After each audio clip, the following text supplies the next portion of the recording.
A completely unexpected name popped up. For a moment Muyang wondered if he heard wrong, but he himself knew that that wasn't the case. However, it was strange. Wasn't Solomon someone who originally sealed the demon gods of the 72 seats and provided different systems for humanity? The fairies, the talismans in different areas, the masters of the darkness, and Merlin. There was no place where Solomon didn't have an influence. Through Solomon, humanity gained the power to endure. But what was this scene that was in front of Muyang's eyes right now? There was also something else that was strange. If Earth was that much destroyed, how did people come to the underworld? And without having any memories of war. Solomon is the king of wisdom. However, the answer he provided was sometimes cruel.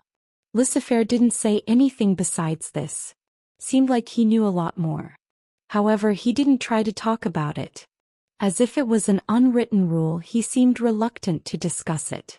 Soon in the scene, the man who was believed to be Solomon opened his book. The book was Lemegeton. The book that was believed to now be in the hands of Baal was in Solomon's hands in the scene. Solomon opened Lemegeton and chanted a spell. Also Paulina. The magic that summons angels of time. It was different from the also Paulina the demon gods were dying to find. From what he knew, the angels of time who were asleep within Lemegeton were all killed after demon gods appeared. Then did that mean this was a time before the demon gods were summoned? Stop the time. Solomon spoke. Then as if time was a lie, the world stopped. And in the areas that Solomon destroyed, another world was revealed. The underworld. Surprisingly, the remaining places became a part of the underworld. Became the path to the underworld. The rest of the world started to become contaminated. And within the stopped time, one by one, people were sucked into the underworld. The playback of the scene stopped there. Immediately afterward, another message popped up. Species-destroying weapon. A powerful tool that destroys the species of a set species value. Muyang couldn't help but think about all this with extreme confusion.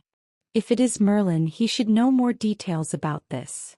Solomon and Merlin were in a collaborative relationship. It was clear that he would know a lot more about this. However, there was no way to re-enter the Blue Temple once exited. For there to be a way, he would need to destroy the wall that protected the Blue Temple. But to do this, he needed to learn the transcendent magic of Lemegeton, Ars Nova. There could also be another gateway connecting Earth and the Blue Temple. Muyang shook his head. If Solomon was behind all this, I just need to get rid of him as well. All of Solomon's power was divided up in the first place. From Lemegeton to Alarsago. If he appeared as an enemy, Muyang decided to get rid of him as well. With a firm expression, Muyang spoke. I will set the species value to 1. The exact number of Alarsago was 32,642. Each one of them a high level of fighting power even among other high ranks. If you release them all at once, a few cities would disappear in an instant. However, what Muyang wanted was to instill awareness in humanity and to remain as an absolute enemy. He was going to let them know that the underworld was not a safe place right now. As when they thought that it was safe and stayed dormant, it was really the end for humanity. Go. As an advanced team, he prepared 1,000 Alarsago.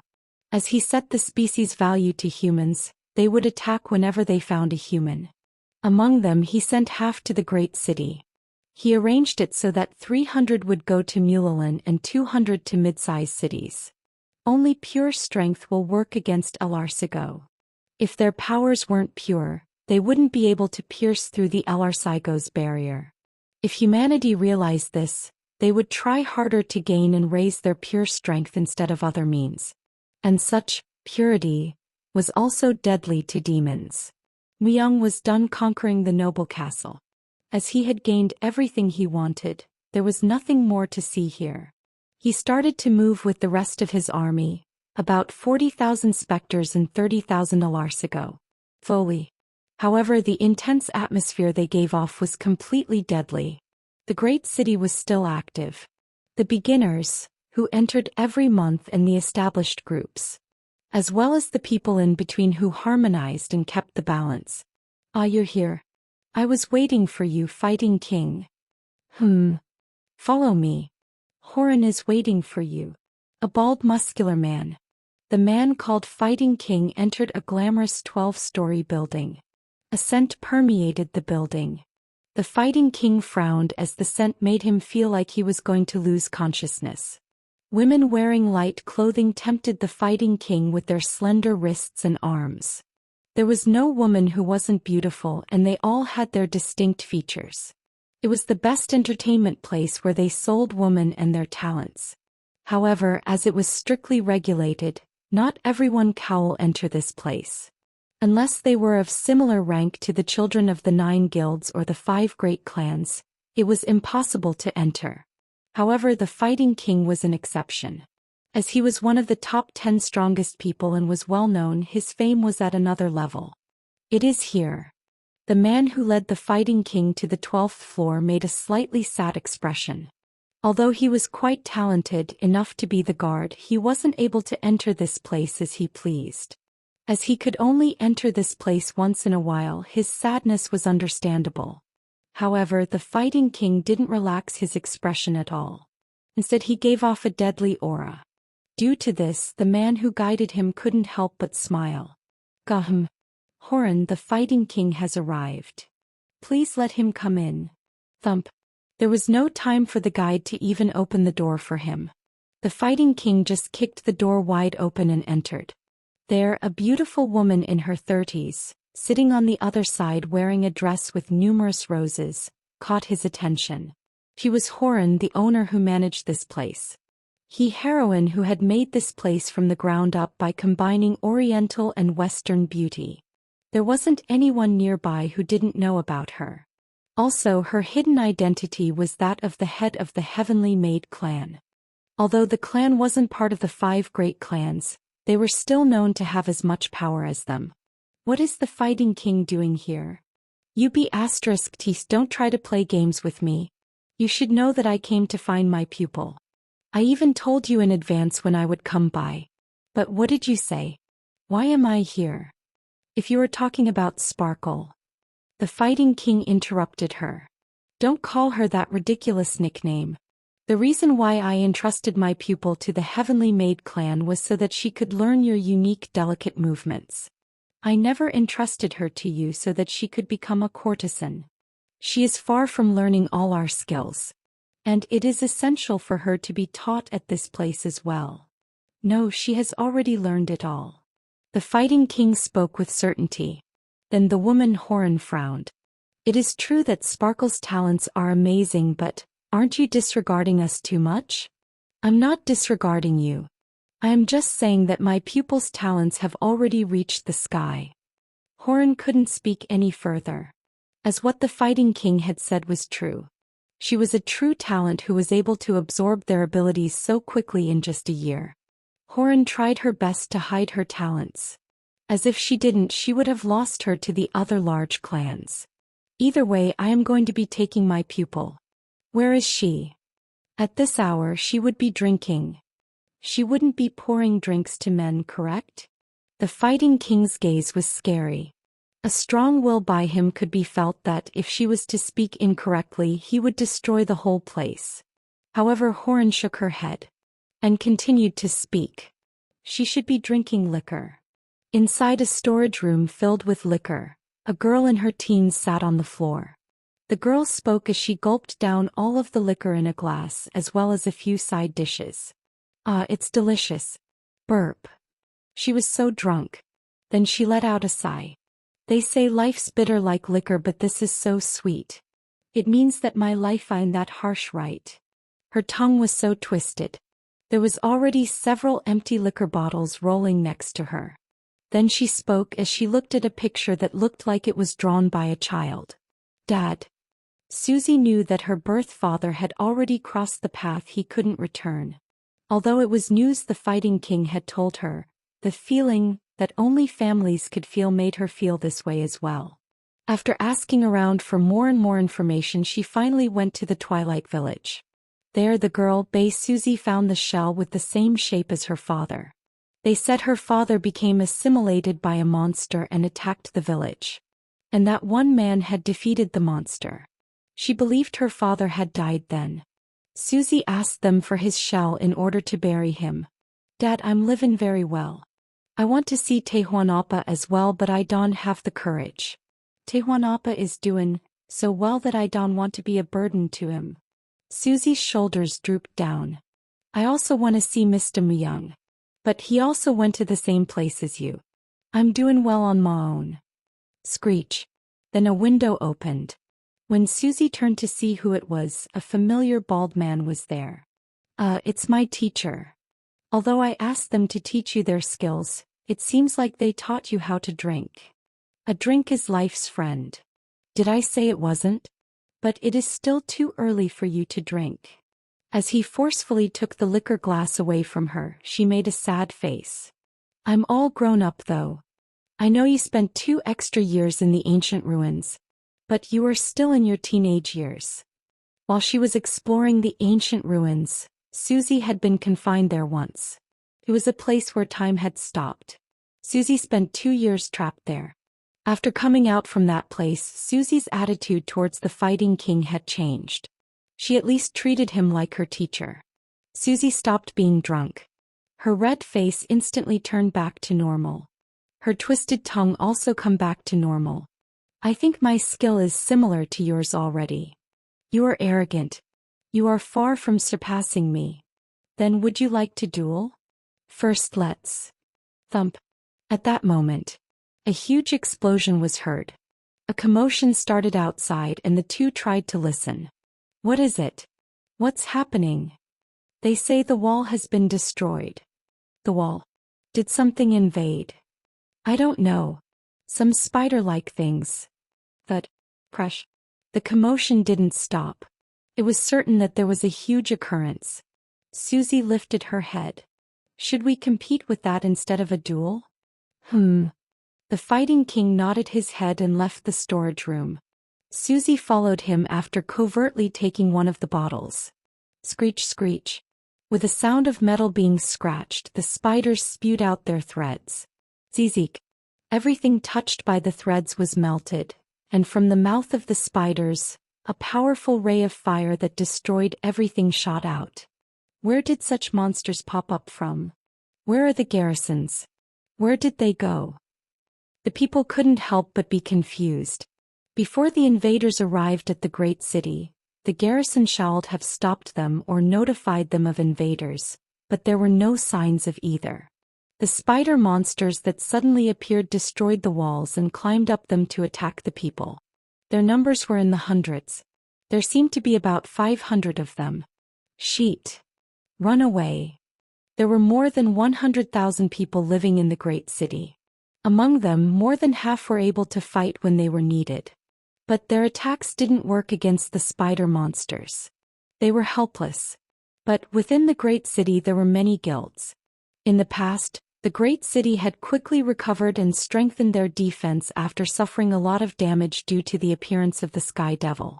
Soon many people wearing the identical jackets appeared. Long-range attack team forward. Forward. The very first to act was the Luminescent Guild. With their blue jackets bearing a symbol of light radiating, they appeared and started to deal with the chaos after quickly analyzing the situation. The long-range attack team of 300 people stood in a horizontal line and prepared to attack. Bahamut. The Luminescent Guild has arrived. Even the rising star Kim Tae-hwan came. The people who weren't able to run away cheered. The Luminescent Guild was one of the guilds who developed rapidly after they were faced with the Sky Devil's trial. The guild master of the Luminescent Guild, Bahamut, shouted as he raised his great sword from his shoulder.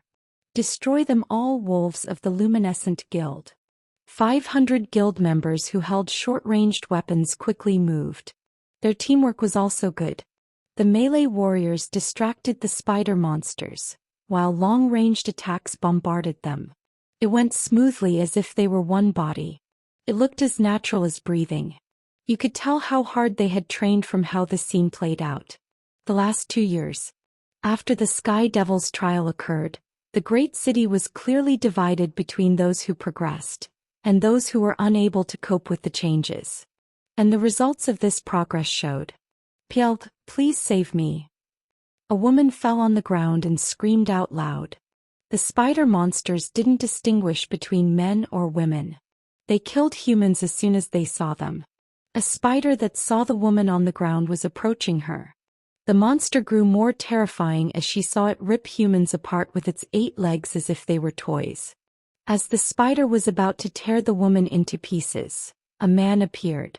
But the man crashed into the spider with a loud sound. Due to his huge silver shield, the spider was repelled.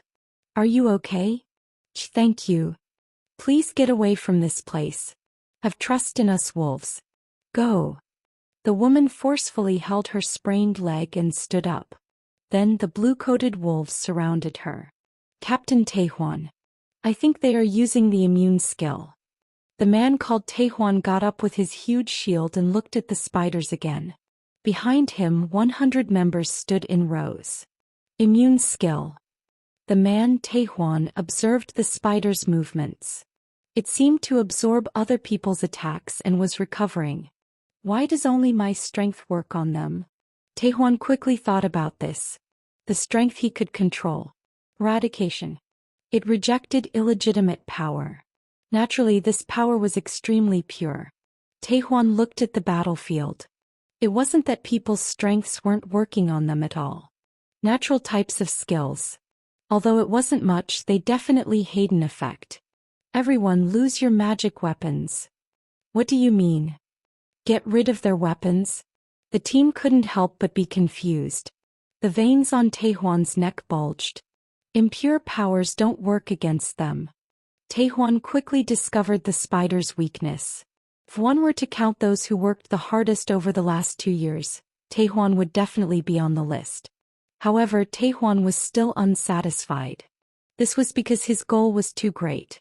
There was no time to waste if he was to catch up with the man that was still firmly embedded in his mind. The team replaced the weapons that had all sorts of magic, and held just swords, shields, and spears made purely of metal. Screak dash. The spider that fell back quickly moved to attack Taejuan. But it couldn't pierce him. Taejuan was a rising star who was known as the Shield Guardian. He got the title because even if his opponent's ability surpassed his, if he was holding his shield, nothing could pass through. But in the blink of an eye, the spider was bounced back. "Who is it?" Taejuan frowned. 2 people suddenly appeared and started throwing spiders around. They didn't belong to his group of wolves. A woman and a man with a large build, both wearing masks. They looked like they were enemies of the monster spiders.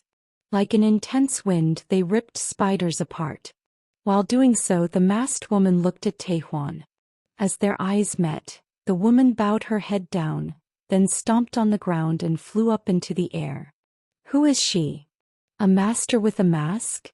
The team also didn't seem to know. There was no information about 2 masters wearing masks. Taejuan thought about the woman's eyes for a moment. "Don't doze off." Screech. There were still a lot of spiders. Asterisk asterisk asterisk. Susie bit her lips. Taejuan appa. It was a face she hasn't seen in a while. Seemed like at least 5 or 6 years since they saw each other last. But Taejuan was the same as she remembered. Besides having slightly more muscles and a hardened expression, it was still the same Taejuan in her memories.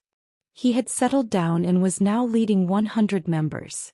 And so she wore a mask, as she didn't want to be a burden to him. She even forced the Fighting King to wear one as well. The Fighting King had a lot of enemies in the great city. 8. "Susie, I think I'll be winning this competition." The Fighting King chuckled as he tore the leg from a spider. Susie took out the bottle of liquor she hid. She smiled as she poured out the liquor from the ceramic bottle. "Then shall I start now?" Spat. The air popped. The air near Susie quickly expanded. Then as Susie stomped her feet on the ground sank down. Thump. It was a skill that utilized the exquisite principle of the 10,000 weight hammer, Manjanchu. At that moment Susie disappeared. She reappeared on top of a spider. As she wielded the sword she suddenly took out, the spider's body became like a beehive. And like a canvas from the holes bloomed cherry blossoms. The swordsmanship of the heavenly maid clan.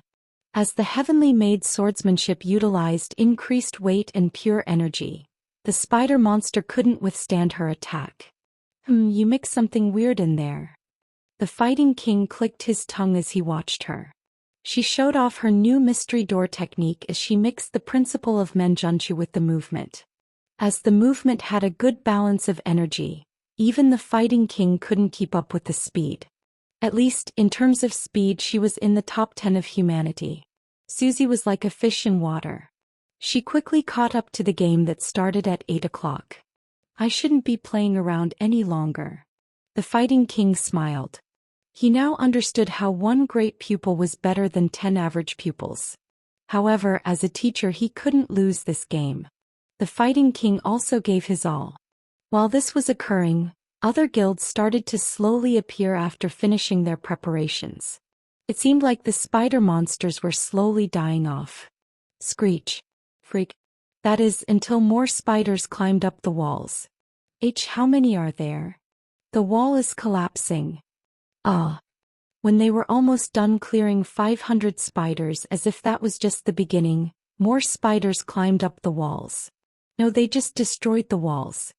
The people who saw the scene outside the walls couldn't help but be astonished. Giant spider monsters were endlessly heading towards them. Asterisk. Myung admired the scene. He couldn't help but admire them. By what he recalled from 2 years ago, he thought 500 spiders would be enough.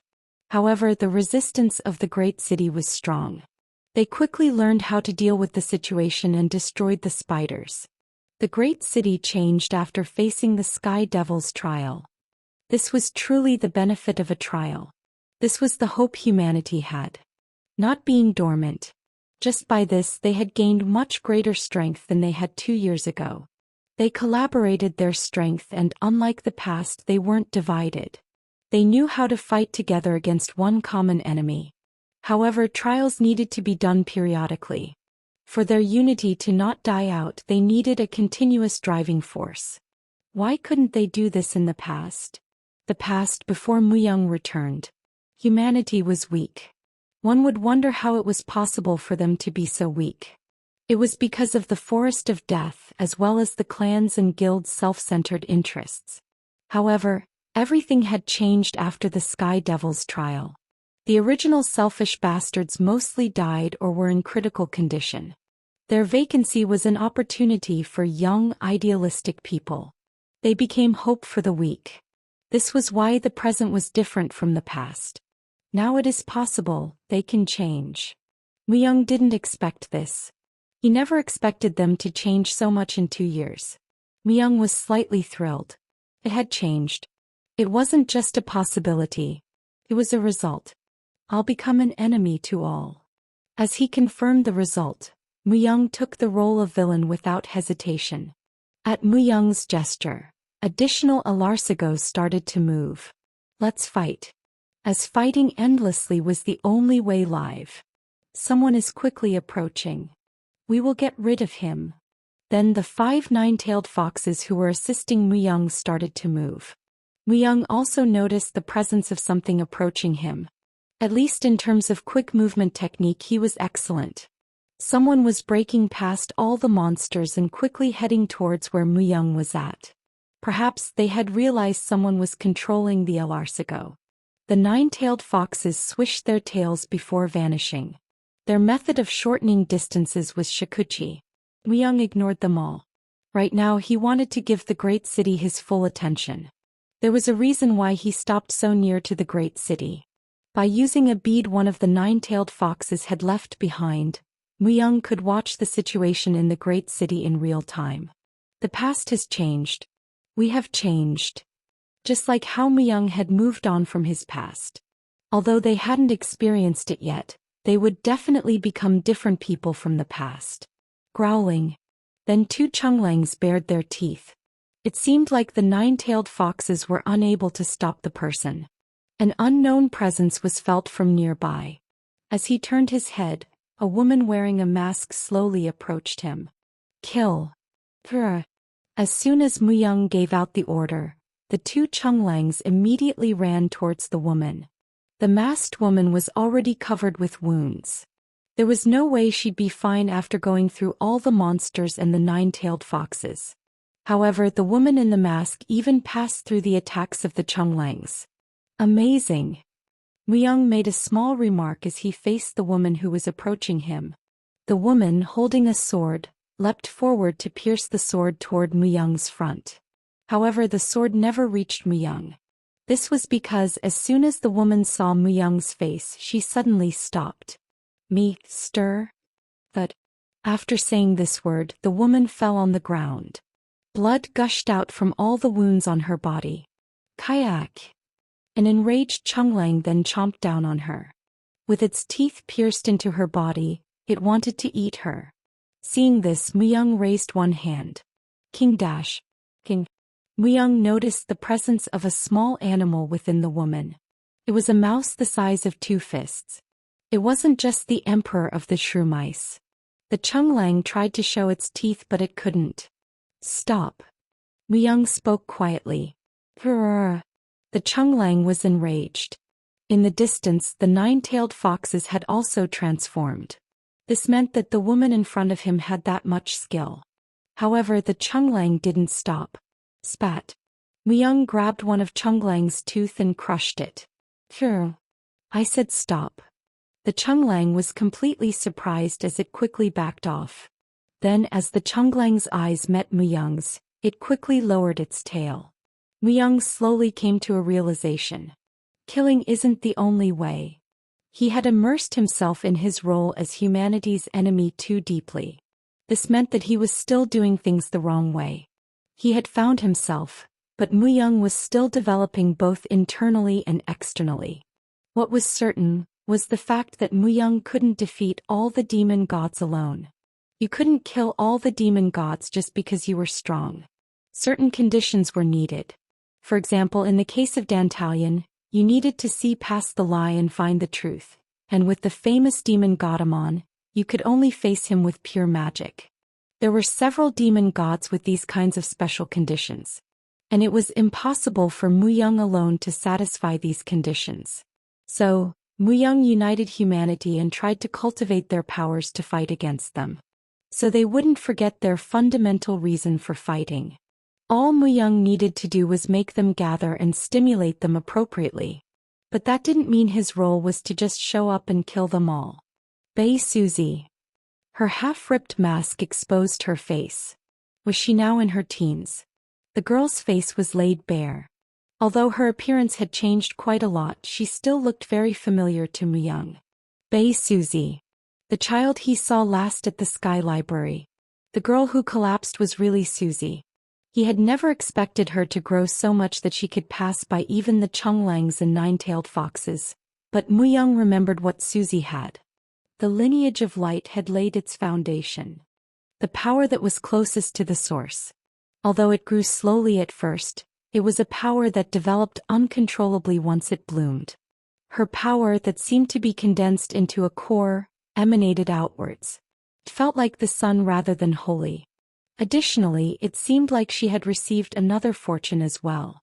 That would explain why she had developed so quickly. Divine blessing. From Muyang's hands, intense light spilled out. The divine blessing was an absolute healing skill that could revive a person who hadn't died. As it was a healing authority bestowed by Gabriel, a few parts that had been bitten off were completely healed. Then Muyang, who rose from his seat, spoke towards the 9-tailed foxes. Destroy this place. Get rid of their walls and let them know that no place is safe. Yes. The 9-tailed foxes, who transformed back into their human forms, kneeled as one. Muyang turned around. And once again he thought about his role. Muyang didn't want humanity to go extinct. To destroy the demon gods, humans were indispensable. Although he knew the conditions to destroy a few demon gods, he still had no idea about one in particular. Bull. The demon god in the first seat. However, he kept guessing that the way to defeat Baal was for humanity to unite after destroying the rest of the demon gods. Let's go. Muyang turned around. To do this, Muyang would destroy their walls. As even though the walls provided them with safety, it also made them become passive and divided. Everyone stopped. Even the spiders stopped what they were doing. Instead, they turned around to see the outside of their city. A sun was being created. To be exact, it was a sun created by a huge ball of flame. What is that? What in the hell is going on? The people panicked. A strong power that could be felt through their skin. It drew the holy flame to its peak. Rumble, rumble. Black lightning struck as well. The power of black lightning within anguish was awakened. The power of black lightning was added to the holy flame. The flames looked like they were about to burst with the fury of a nuclear explosion. Then the huge ball of flame started to head towards their walls. We need to neutralize it. Use all your long-range attack skills. Stop it. A few hundred types of attack skills poured towards the ball of flame. However, there were only a few people who could be truly called magicians in the great city. An archmage was one who realized the essence of magic through Amon's trials. If the Tower of Wisdom he had created was here, the story may have been different, but unfortunately, it was on the other side of the great city. Grunrowing. The ball of flame slowly consumed the wall. Eventually, all of the walls were disintegrated. The flame only destroyed the walls. Beyond the devastated walls, everyone could see a man with 6 wings. However, for some reason he seemed familiar. A few people couldn't help but find it odd. That person is... How? Those who knew Muyang from 2 years ago when the Sky Devil's trial occurred, murmured as if they couldn't believe what they were seeing. They never expected Muyang would be the one who had sent spiders to destroy their walls. With a serious expression, Muyang spoke. The war has already begun. You're given 5 years. Prepare to fight for the survival of humanity. If you continue to cower behind these walls, you will perish. From the beginning, this was his goal. To convey these words and to instill vigilance in them. Would it be enough to just tell them? Muyang shook his head. If words worked on idle humanity, they wouldn't have been driven to extinction in the past. They needed a certain amount of stimulation as well as a sense of crisis. A cause to awaken them. Of course, the great city was in a better state than other places. However, if people believed they were safe, they would usually choose to live in peace.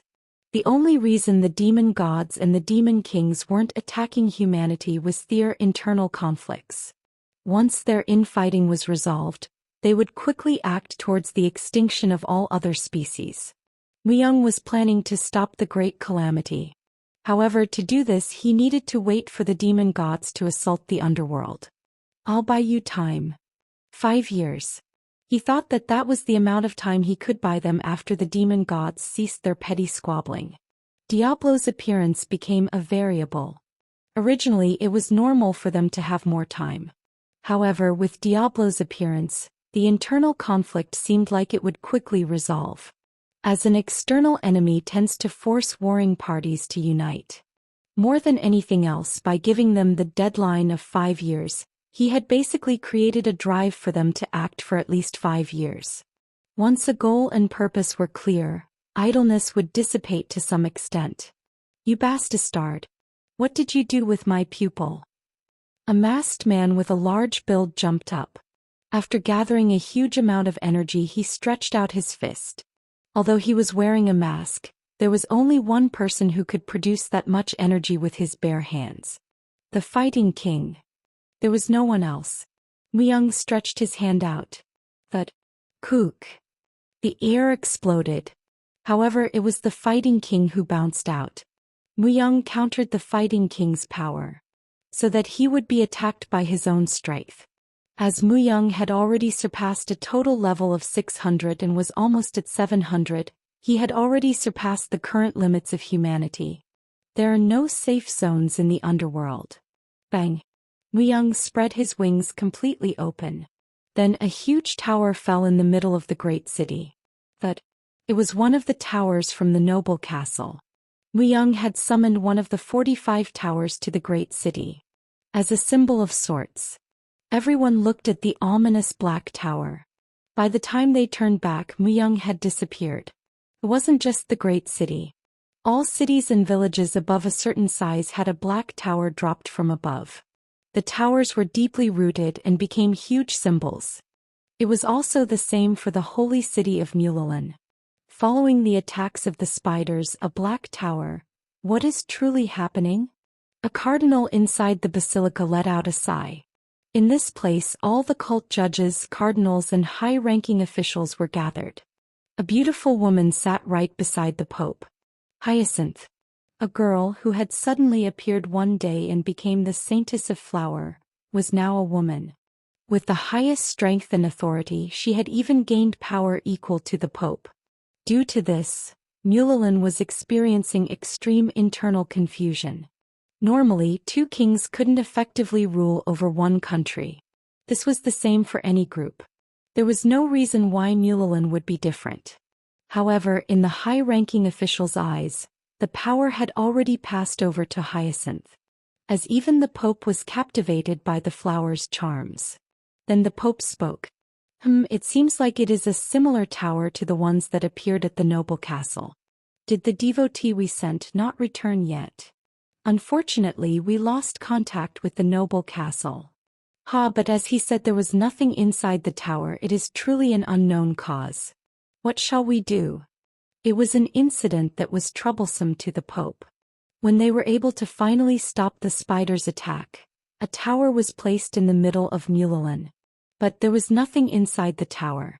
There was only a strange feeling of ghastliness. No one could do anything. From the beginning they didn't have the authority. They gathered at this place to ask the Pope for his opinion. But the Pope was unable to make a decision. Normally he wasn't so indecisive. Serafina slightly raised her head and looked at Hyacinth. It is clearly her that disturbs the Pope's mind. And it was Serafina who brought Hyacinth to Mulalin. Not killing her when she first discovered her and sending her to the Pope was the source of this trouble. Plunk. Suddenly the door opened and a priest entered. Priest Alan. Did you just return? The cardinal who dispatched the priest yelled as if he was happy to see him. But Alan's condition was critical. His clothes were ripped and bones were visible. He squeezed all his strength in order to speak. He is coming. He is coming. He. Who is he? Muyang. The man with 6 wings. He is the Hell King. He is the Hell King who rules over hell. He is coming. Thump. Having left words that people couldn't comprehend, he fainted. But another source of information quickly arrived. They say a man called Muyang appeared at the great city. It seems like he is the culprit behind the attack of the spiders. After hearing this, everyone just blinked their eyes. It was a name they thought they heard from somewhere before. However, aside from 2 people, no one was sure.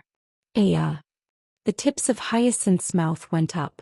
She let out a moan filled with an odd delight. It was a smile she never showed anyone in Mulalin.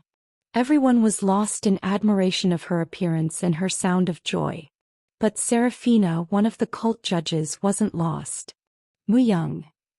She knew Muyang well.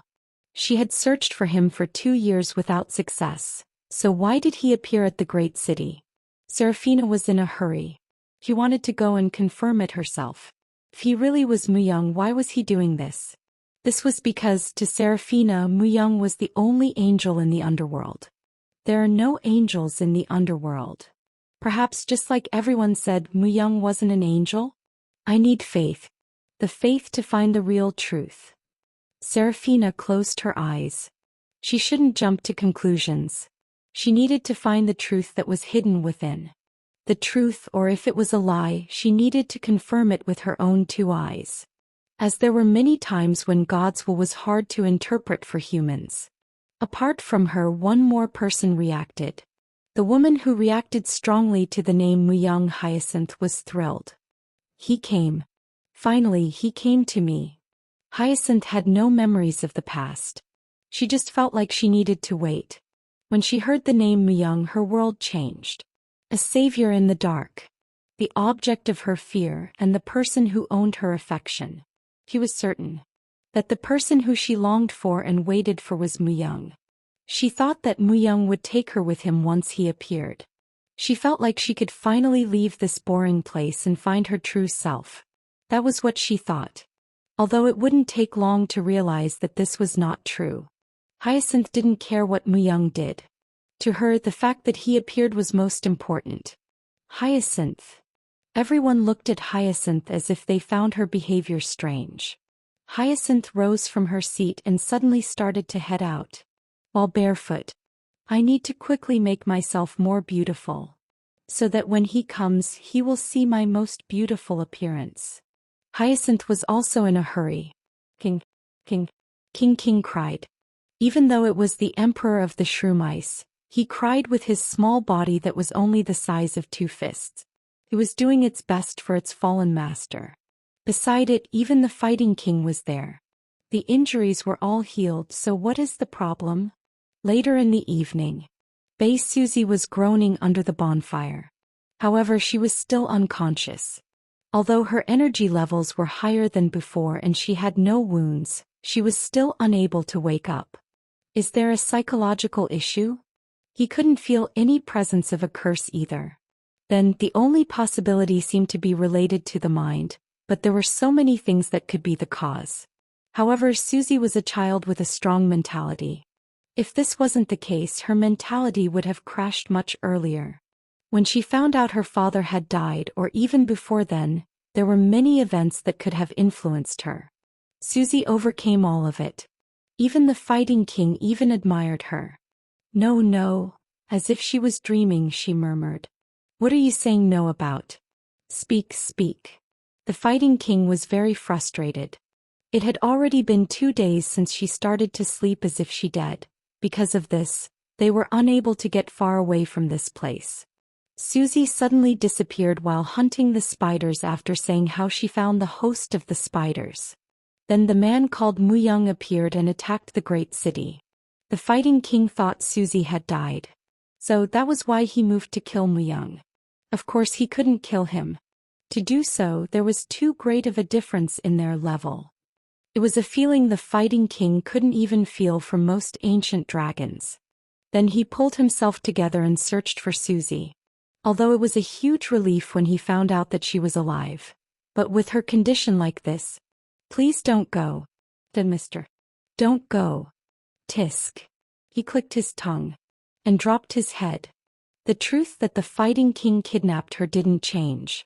At the time he was so crazy for vengeance that he did so, but now he felt like he needed to atone for what he did.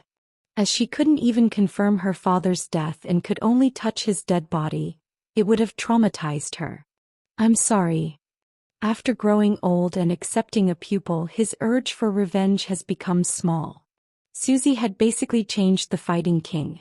That might have been why he gave everything he could to her. Everything about Mystery Door.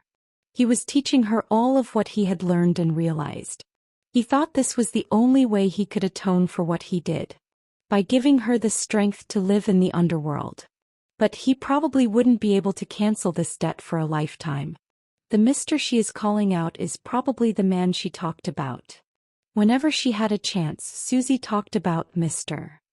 How he was an amazing person. That he was incomparable to the fighting king. Where would such a person exist in this world? Even when he thought about all of humanity, there wasn't anyone who could say such a thing to the Dragon Lord Hansung or the fighting king. So he laughed. Whenever he did, she always said, "You will regret it later." Even now he couldn't believe it. He thought there could be no human who could greatly surpass him. That was what the fighting king always thought. Of course he understood that this Mr. played a big role in Suzy. No. Plud. Suddenly Suzy raised her upper body. As if she'd had a nightmare, her body was covered with a cold sweat. Instantly after she got up, she looked around. After finding the fighting king, she quickly asked, Where is Mr.? What are you saying after sleeping for 2 days? Suzy made a serious expression. 2 days. Has passed? Yes, exactly 2.5 days have passed. What in the world happened to you? Susie grabbed her forehead. And she spoke after breathing deeply. I met Mr. The Mr. you always talk about? Yes, I'm certain. Even if his appearance has changed quite a lot, I can tell. Where is this Mr. you are talking about? I don't know. I don't know what's going on. Why he was controlling the monsters from behind. The Fighting King knitted his brows.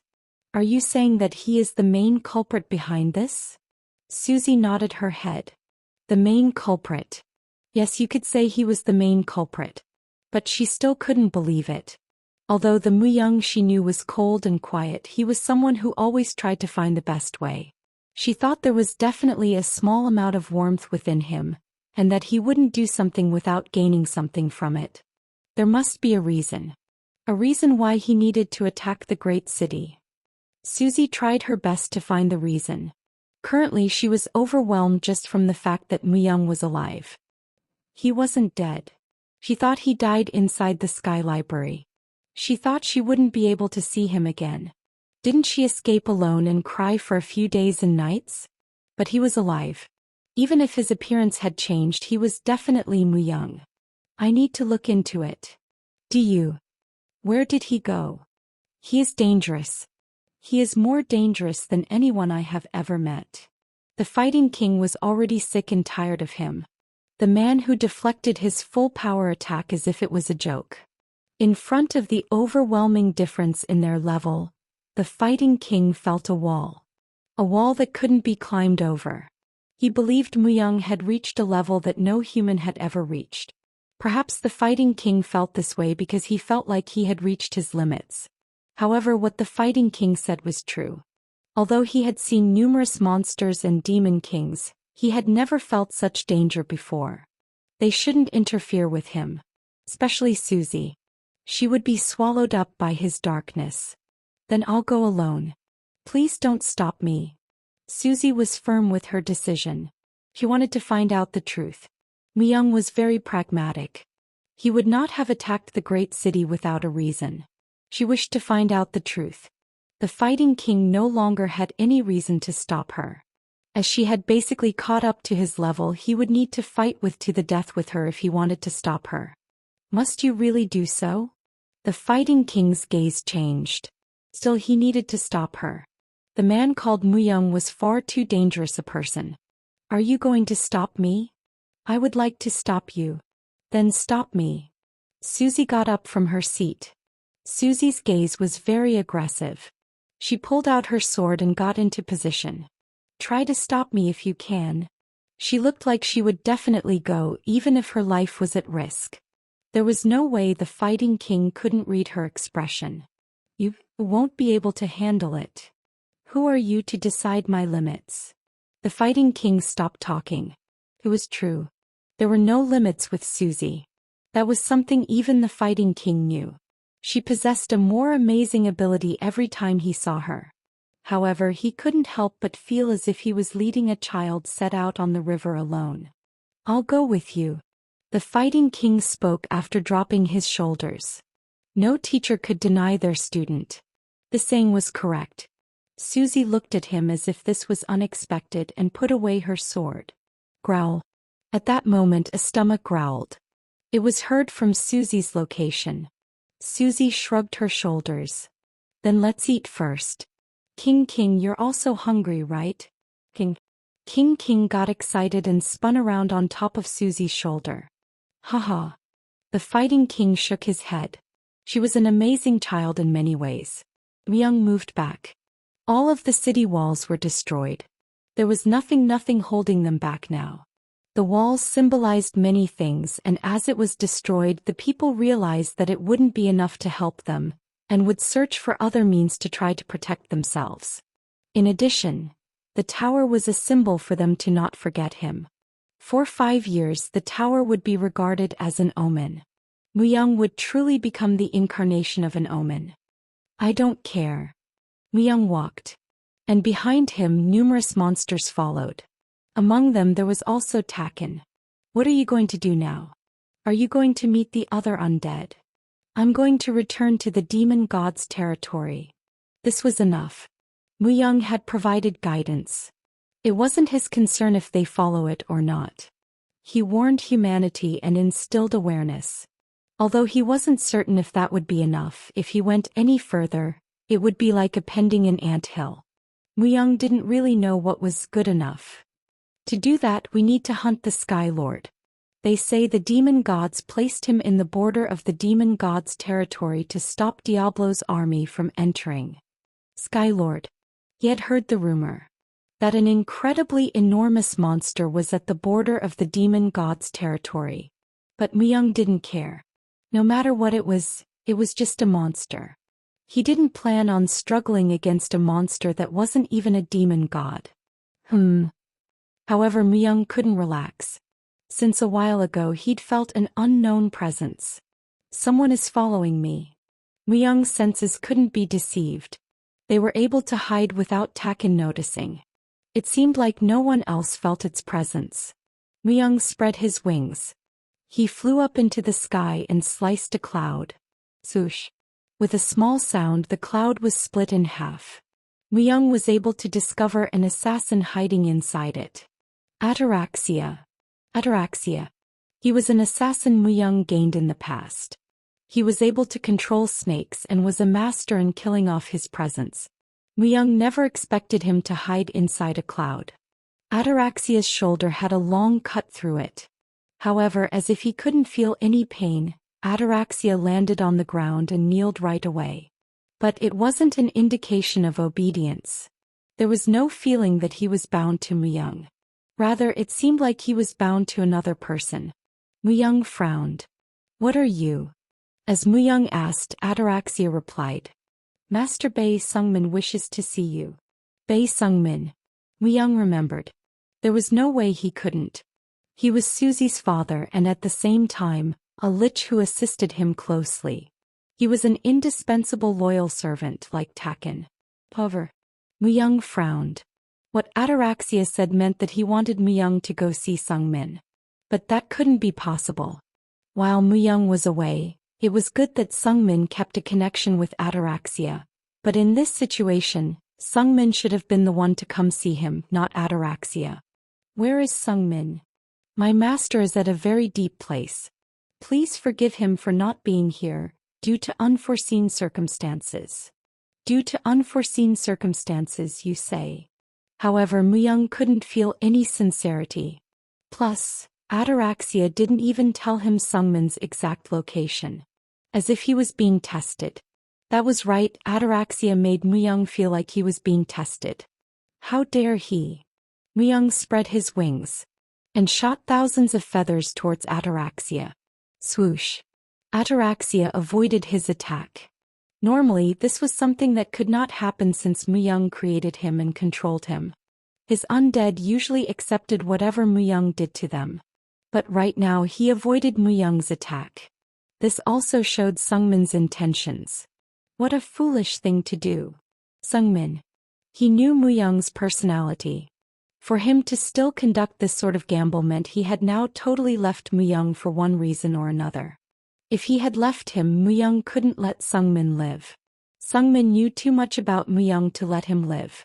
Really, the one who knew Muyang the best in this world was Sungmin. At that moment, Ataraxia's body became faint. He was cutting through space to move to another area. He was trying to run away. But Muyang wasn't the type to just let him go. Swak. Muyang took out anguish and wielded it. Then the space Ataraxia opened up was sliced. Muyang's sword was a swordsmanship that could attack anything. Therefore, you could say teleportation-type mobile skills wouldn't work in front of Muyang. Ataraxia's body became vivid again. Crash. Muyang kicked Ataraxia's body with his foot. As Ataraxia's body was shoved to the ground, Muyang once again raised his wings to shoot out numerous feathers at his body, binding him. After making him unable to move, Muyang stretched out his hand. The soul on top of Ataraxia's head was still intact. In this condition, if he was to use soul exploitation, Muyang would be able to fully absorb Ataraxia's soul. This would be enough to send a warning to Sungmin. I'm sorry. You are really Muyang. As Muyang was about to exploit Ataraxia's soul, another voice emerged from Ataraxia's mouth. It was Sungmin's voice. A voice that sounded glad and awkward. Mu-young confirmed that Ataraxia and Sungmin's souls were in sync. Are you testing me? I needed to confirm if you were truly Mu-young, as you had disappeared for the last 2 years. I had to also consider that you could be controlled by Lucifer. Mu-young crossed his arms. It didn't seem like he was lying. Well, Mu-young did have a lot of problems internally. Although he had spent 2 years inside Diablo's flames, if he wasn't careful he could have lost himself within it. If that did happen, his body would have been given to Lucifer or became another being. It wouldn't be strange for only his body to be his and the rest be something else. To that extent, the last 2 years had been very dangerous for Mu-young. Sungmin also knew about this a little. As Lucifer was inside Mu-young's body, and as Sungmin knew that Mu-young was very unstable, he had to be cautious. I'm not corrupted. Although there had been a possibility, this was not currently the case. Now Mu-young would not be shaken. He spoke as if he was making a pledge. Please wait a moment. I will open the gate. Could you remove your feathers? Mu-young nodded and removed the feathers that restrained Ataraxia's body. The feathers emitted light and disappeared as if they had disintegrated. Then Ataraxia got up and retrieved a small bottle. When he opened the bottle and scattered the liquid in the form of a circle on the floor, the circle became black and became a channel connecting to another space. Ataraxia looked at Mu-young once more. Swoosh. Bei Sungmin appeared through the channel. His appearance had slightly changed. He wore a black cloak and held a staff made out of dragon bones. All of his flesh had been stripped and only his bones were left. However, the bones had become thicker and were black. Black bones. But it wasn't due to an evil sort of energy dyeing them with darkness. They had become black by absorbed all light and energy. He was unable to feel any signs of magic from Sungmin. Like Mu-young, he was absorbing everything within him. Amazing. Mu-young admired purely. Sungmin had raised his level on his own. It was embarrassing to compare him with 2 years ago. Mu-young had felt something like this before in the past. The Lich King. In the past, the Lich that was called the Lich King gave him a similar feeling. They say I'm an elder Lich. As I completed my work, my appearance has changed. Sungmin's appearance, that Mu-young hadn't seen for a while, was truly extraordinary. Of course, from the beginning he was far from being a normal Lich, but for him to be an elder Lich, wasn't it the final form of a Lich? Well, this was probably the reason why he could control Ataraxia's soul as he wished. I have a lot of questions as well. And I would like to show you something. Sungmin looked behind Mu-young. An endless number of specters and Larsigo. In front of them it seemed like Sungmin was slightly overwhelmed. If you go through here, there is a village I created. Please come in. Sungmin went back into the channel with confidence. Mu-young pondered for a moment before he spoke to the specters. Wait here. Please let us follow you. The 5 nine-tailed foxes requested. It seemed like they still felt that Sungmin, who had suddenly appeared, wasn't trustworthy. Mu-young nodded after thinking about it for a bit. The Chunglangs and Songsanjis should be enough to control the group. Let's go. Taken was already standing beside him. It seemed like he was also curious about Sungmin and glad to be reunited with him. After watching Taken for a short while, he walked into the circle. Although Mu-young didn't expect much from what Sungmin called a village, what he saw after passing through the circle was amazing. A few hundreds of houses were spread out in the middle of a mountain range. And the people gathered here seemed familiar for some reason. They had a murderous look in their eyes. There were even some whose flesh sagged like a corpse's. However, they were still very familiar to him. They are. Mu-young couldn't finish his sentence. He couldn't help it. How could he forget them? As if Sungmin knew what Mu-young was feeling, he commented. It wasn't easy to find them. They were so spread out. I was only able to find their locations by secretly gathering information from Mulilan City and the Great City. The assassins of the Forest of Death. You found them? Yes. How did you know? Mu-young had never spoken about them to him. Although he did react more regarding them, it would be hard to make the connection just from that. Sung-min spoke as he walked into the village. Your soul and mine were connected. Especially for me it was stronger. Even now, doesn't it connect from time to time? Thanks to this, although very rarely, I was able to see a few things that were engraved into your soul. I'm sorry. This is the first time I'm hearing of this. He had never heard of something like this. Sung-min bowed his head and spoke. I also thought it was just something like a dream.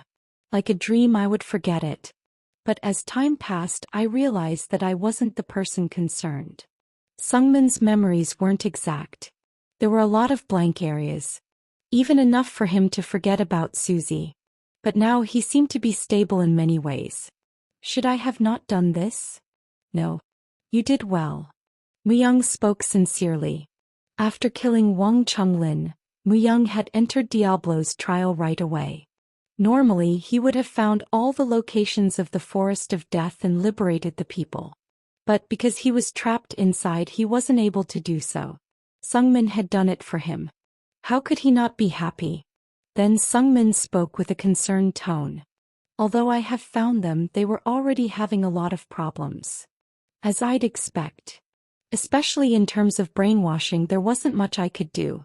I'm able to keep their minds stable by integrating with their soul, but if Chunglin's brainwashing was rooted deep within them, there was nothing Mu-young could do as well. If he were to forcefully remove it, they could lose their self entirely. They could even become brain dead. How is the village maintaining itself? Unlike specters and Elarsigo, humans were creatures who consumed. To maintain a village on such a scale for a long period, it would be hard without a tremendous amount of resources. I'm acting as an information trader. Sometimes, there are people who become free from brainwashing and choose to become my underlings. I'm using them as my informers. Mu-young nodded his head. Even though it was very unlikely if they became free from brainwashing, the after effects would definitely be there. If they didn't serve someone or weren't given orders, they would become anxious and commit suicide. Either way, Mu-young couldn't take his eyes off of them. There were also faces he had missed. Although they didn't remember Mu-young, he remembered them. Afterwards, Mu-young looked at Sung-min who was walking in front of him. As for Sung-min, it was a situation where still he needed to be doubtful of him. If he had shown this village to Lucifer, he would have killed them all.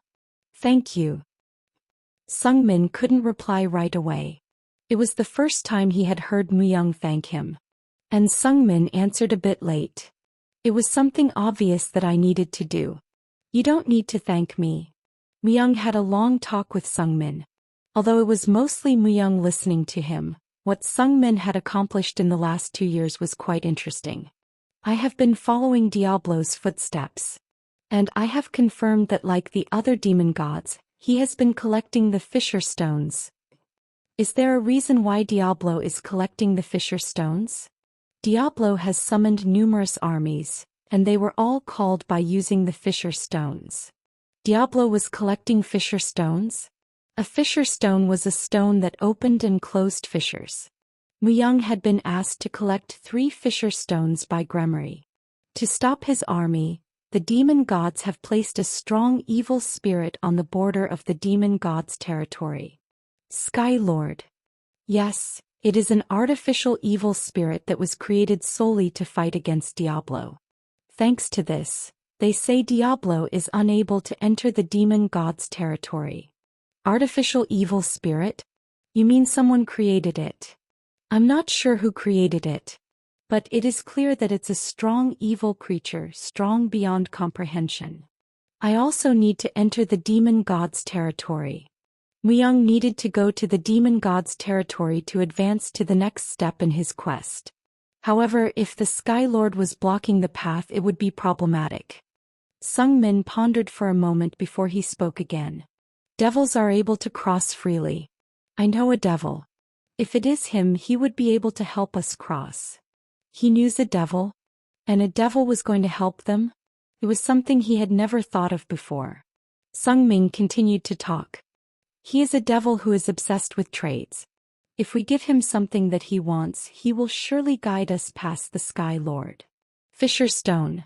I think it is just another name for the fragments of the fissure. Myung was lost in his thoughts for a moment. Even though he was trying to join hands with Gremory, it wasn't a problem for him to join hands with the devil to fulfill his needs. To reach his goals, Myung was prepared to do whatever it took. Enduring, persevering, and being patient weren't the only ways. I must meet this devil. It will take about 7 days to contact him. What do you think about resting in the village in the meantime? I can't say it will be comfortable, but... Sungmin looked anxious.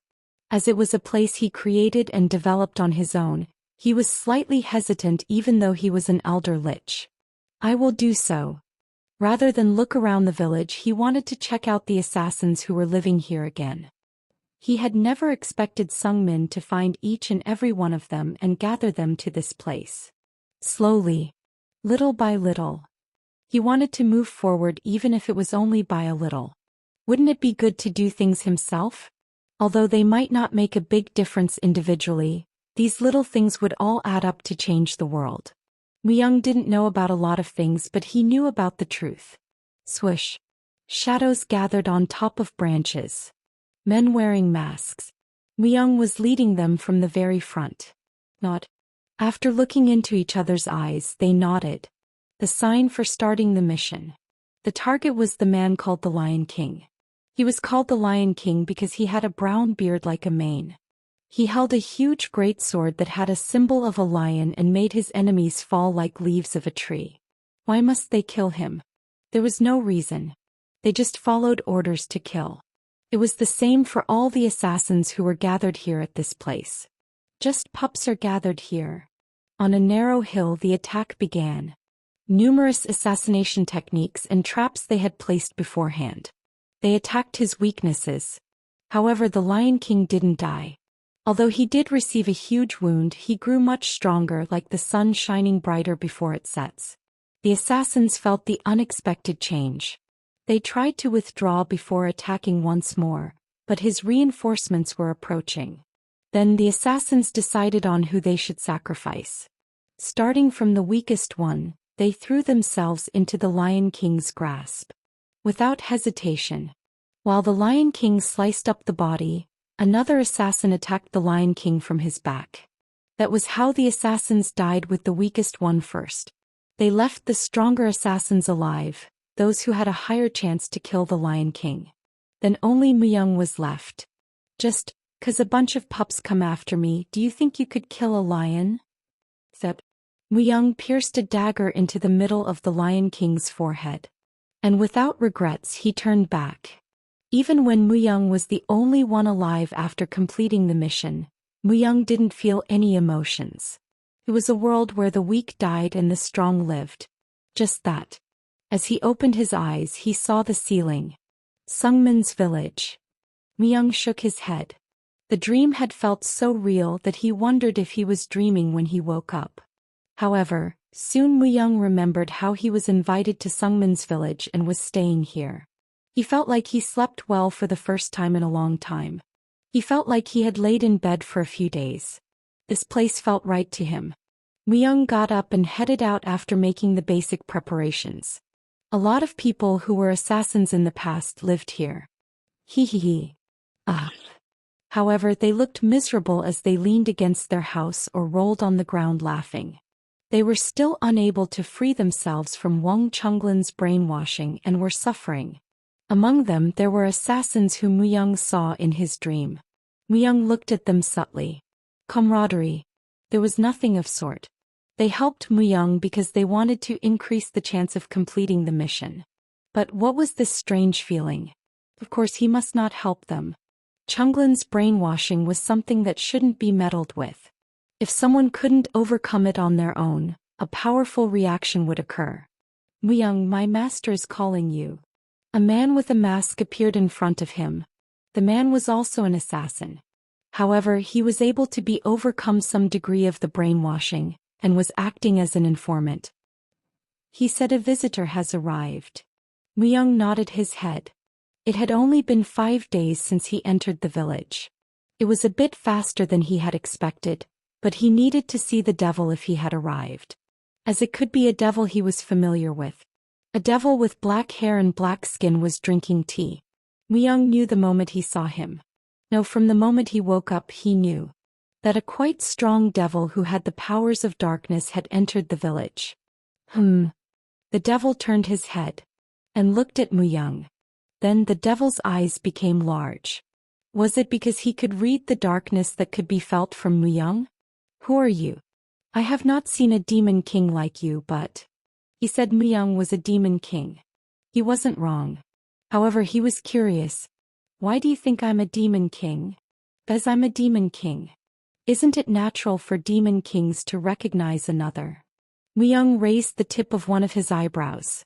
One demon god had a few dozen to a few hundred demon kings. Therefore there was no way for Myung to know them all. Well, someone like you would only be here for a trade, right? It doesn't matter whose vassal you are or whose vassal I am. Isn't that right? The demon king spoke first in order to check whether he would make a trade or not. He didn't seem like a normal devil. If he was really a demon king, he didn't seem to be ordinary. He needed to check because to a demon king, a demon god was an absolute being.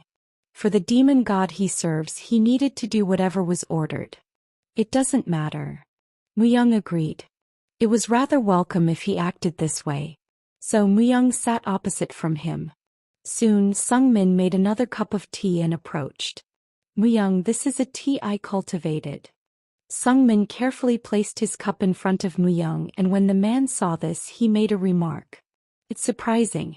Someone who an elder lich follows. An elder lich. Someone who could be dared called the Lich King. Of course, an elder lich had a territory of its own. It was normal for them to rule as kings and not to be under anyone. In fact, elder liches were the ones who threatened the demon kings by gathering liches and other undead. That should be the case, but for an elder lich to be following someone, it was very strange. For the sake of convenience, we call him Azul. And this person is my master, Myung. What a strange name. The man Azul spoke. Sungmin didn't seem to know his full name. It didn't matter. If his credentials were true. Then let's start the trade. You want to pass by the Sky Lord?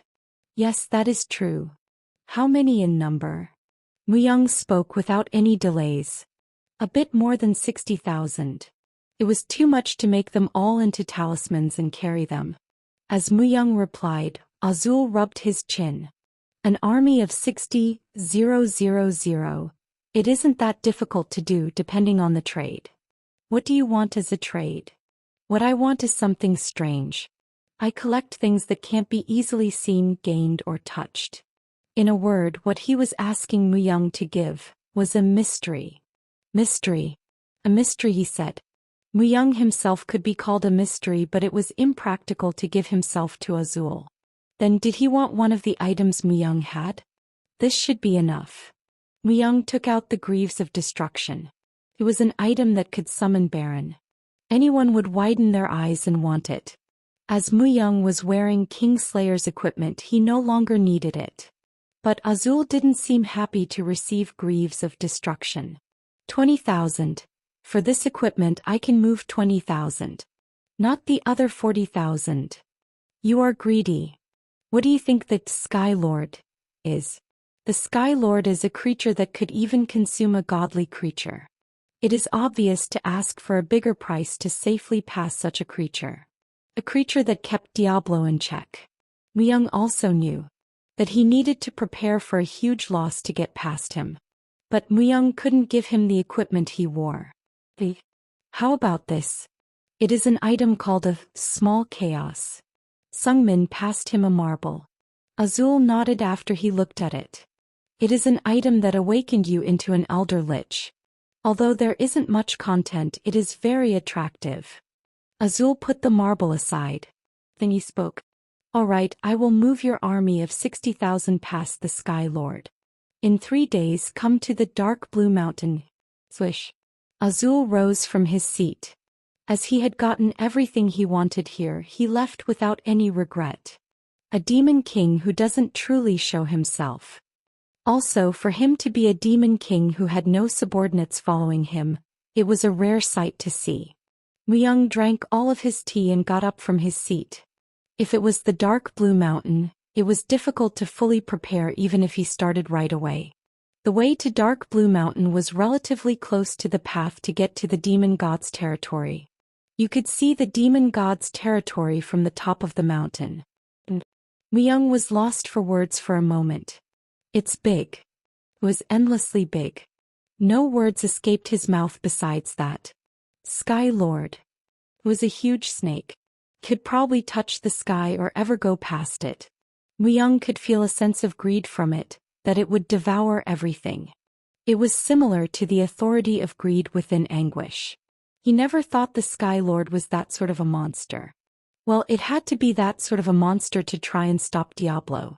As Diablo's flame was like the source, unless it was something like the power of greed that could suck everything in, he couldn't be stopped. Furthermore, he felt a few powers of authority. Lucifer's authority predator was telling him this. A creation that was made by not one, but a collaboration of a few demon gods' strength. Anguish cried as if it was hungry. But Muyang shook his head. That snake didn't have an ego. It just ate up whatever was in front of it. If an ego existed, it wouldn't be able to stop Diablo. If that was the case, there was no need to meddle with it. But not soon after, a man appeared. It was Azul. Fully armed. The equipment he was wearing was not ordinary. There was equipment that would allow him to hold his own against Muyang. What a great army. Azul was alone. He admired Muyang's army, which was gathered under the shadow of the mountain. 60,000 in number. It wasn't a large number compared to a demon king's army. However, each of the 60,000 was unique. In fact, Muyang was also confident. It was incomparable to an average demon king's army. They wouldn't easily lose if they were to fight against the greatest demon king's army. That was something Azul also realized after seeing them. It was at that moment. I smell Dantalion. Merdudin suddenly popped out after opening the gate to Hellpath. Merdudin quickly circled around Azul as if he was mad. However, a name Merdudin spoke bothered Muyang. Dantalion. Muyang was puzzled for a moment. Merdudin had died in the past after being tricked by Dantalion. Despite his title as the King of the Sea, he died without even knowing he was killed. It was a death in vain. But Azul's reaction was unusual. Don't associate me with that bastard. Azul had a sullen expression. It really showed how much Azul truly hated to be associated with Dantalion. Hatred. Azul despised Dantalion. As Muyang had never met Dantalion, he wasn't able to recognize the scent as Merdudin could. What is your relationship with Dantalion? And so he couldn't help but ask. Although he was planning to disregard other subjects and focus on the trade, if the subject was Dantalion, it was a different story. The incarnation of lies and truth. People said you would lose your soul the moment you were deceived by him. If Azul was associated with Dantalion, he might need to reconsider the trade itself. Azul let out a sigh. I don't think it would be meaningful to hide it anymore. Yes, I was his vassal. A vassal. In other words, he was Dantalion's demon king. Muyang raised his eyebrows slightly. He thought Dantalion was alone. But there was a demon king who followed him. Don't look at me with those eyes. I left because I was sick and tired of Dantalion's lies. Can demon kings leave their demon god? In the first place, the demon kings are attracted by the power of the demon gods. It is natural to leave if the power they were once fascinated by no longer exists. You know, right? Azul thought Muyang was a demon king like him. Although this wasn't completely wrong. Muyang was following a path close to a demon king's, and his tendency was also very close to theirs. On that note, the demon king and the demon god's relationship. This was the first time he thought about their point of view. The demon kings were in some ways closer to mercenaries or freelancers. Then what did the demon kings receive from the demon gods to work under them? It was a topic worth thinking about. However, there was something more urgent to focus on. Where is Dantalion? The first demon god he wanted to kill was Dantalion. Young turned Azul to face him and spoke directly. I don't know. No one in the world could divine his location. Did he mean Dantalion was like the wind? Young didn't ask any further. Azul, who was Dantalion's vassal in the past. Could he really trust his words and his credibility to pass by the Sky Lord? Or did he now need to find another way? So, what do you want to do? If you can't trust me, I don't mind if you want to go back. Of course, don't think you'll be getting back your payment. I'll go. Young had decided. Either way, an enormous amount would need to be sacrificed to force his way in. This snake was that sort of existence. It had no ego and no feeling, it just consumed infinitely and multiplied. There would have been only one order given to the Sky Lord. To eat up everything it sees. That was why it was able to stop even Diablo's army. Then let's wait until evening. At night he has a blind spot. Azul crossed his arms. Young looked at the Sky Lord in the distance. It feels like I'm seeing the pinnacle of artificial life. Young didn't know who created it. But the power he felt from it was on another level. If he could dissect the monster, Young's knowledge would also drastically increase. He'd help in making his undead even stronger. I found 2 women who were coming this way. What should we do? Bei Sungmin, who had left for a while, had returned wearing a jet black cloak. After becoming an elder lich, Sungmin's awareness has also increased. Young had noticed a very faint presence, but it seemed like Sungmin noticed it too. After hearing that it was 2 women, he had some idea as to who they were. Capture them alive and bring them to me. Yes. Swish. Sungmin's body disappeared without a trace. Young looked into the mountains with curiosity. A duel between an elder lich and a high elf. He was slightly interested in the result. Ayn was the highest-ranked high elf. She was powerful and holy on another level compared to most dragon types, and that difference in level was enough to make her comparable to ancient dragons. As she was someone who followed the path of the moon, she knew how to hide her body better than others. What are these monsters? I don't understand. Pa. Ayn and Snow looked at the march of specters. Ayn was originally a member of a tribe who lived in the hometown of Shandalton, the Dragon of Light. Of course, due to Shandalton's influence, she was close to light. Although she followed Young for the revival and safety of her tribe, Young had disappeared for nearly a month, only to return with all kinds of monsters. What is he trying to do by taking all these monsters to the demon god's territory? The hell of the current world. Young's actions were enough to raise doubts about him. That was why she couldn't easily follow him. This was the reason why she hid. Pa. Snow reached her hand out. And Ayn stopped her. You can't. Such a pure person like yourself could become influenced by evil if you are not careful. Until we determine his intentions, you need to stay with me. Ayn read Snow's powers that were hidden beneath the surface. Ayn knew that, depending on how Snow grew up, she could become an overwhelming existence. However, if Young was truly evil, Snow would be influenced by him and walk the path of world destruction. She couldn't let that happen. If the world was destroyed, the revival of her tribe would also become pointless. However, that didn't mean she could leave him be. She needed to find out about his true intentions. So while concealing their presence, she was following him. By using the high elf's authority, Shadow of Moon. Swish. Ayn raised her eyes. Right before her eyes, the darkness swirled and formed a sphere. The lich who suddenly joined Young. He was someone who Ayn and Snow saw for the first time. Pong. The staff the lich held rang. We've been caught. Ayn quickly reacted. She instantly placed a barrier on Snow and wielded a dagger. In a flash, the dagger shined as if permeated by the spirit of the moon. That sound like a death rattle.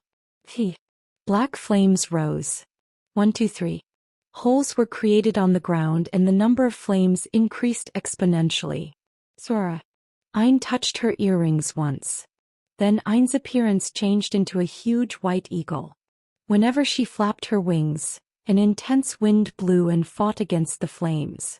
Then the lich placed his staff into the ground.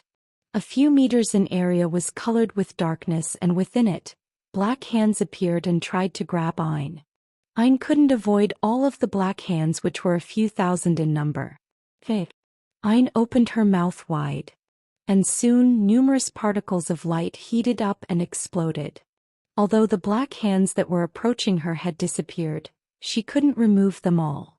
Ein, who was caught by the ankle, was slowly pulled down to the ground. The lich held his staff and twirled it in the air. Then some kind of gate seemed to be opening up. With a thud sound, a huge black door was created in the air. Afterwards, the door opened up and black bats were released. Squeak, squeak. The numbers were too large to be counted. No matter how many she got rid of, more appeared and reached Ein. They bit her wings and plucked out her feathers. However, Ein was the highest-ranked high elf. She couldn't be beaten with just black bats. But the lich Sungmin opened another door. Amazing. It has been a while since I had to use 2 doors to fight against an opponent. Swong. As the door opened up, sluggish shadow monsters showed themselves. After seeing them, Ein was terrified. Shadow prisoners. How could a mere lich summon such monsters from thin air? The shadow prisoners had an iron ball and chains shackled to their hands and feet. However, they were able to freely increase the length of the chains. A few hundred shadow prisoners appeared and threw their iron ball and chains towards Ein, as if they were fishing. Their power and speed could not be ignored. It was especially hard for Ein to avoid the ball and chains as well as the bats. After blocking numerous times, her body was wrapped up in the ball and chains in the end. But after she turned back to her original form, she collapsed to the ground. Sungmin turned his head slightly and lowered his head after looking at Snow, who was shivering. My master wishes to see you. Myung looked at Snow and Ein, who were tied up. Pa. With her hands bound, Snow approached Myung and rubbed her face on his leg. On the other hand, Ein's expression was very dark. What exactly are you planning to do? What are you talking about? You have destroyed things with these monsters, and you are with a demon king as well. He was talking about Azul. Myung shrugged his shoulders. I have no intention to persuade you. If you want to leave, leave. It was a bit of a waste to give up Ein's fighting power, but if she wasn't going to help, he had no need for her strength. I cannot even guess what your intentions are. I'm planning to go to the demon god's territory. It isn't a great place for a high elf to go. She felt like a door was slammed close in front of her. However, Ein bit her lips. I'm going to follow Snow. Snow. She cannot be allowed to be influenced by you. Ein knew how great Snow's hidden potential was. In terms of simply potential, she was comparable to Myung. But if her powers were to be influenced by him, it would become a very large power of evil. She needed to stop that from happening. Myung also read Ein's will that was conveyed through her eyes. Using the expression that Snow could be influenced, it meant that she had that much sense of vigilance.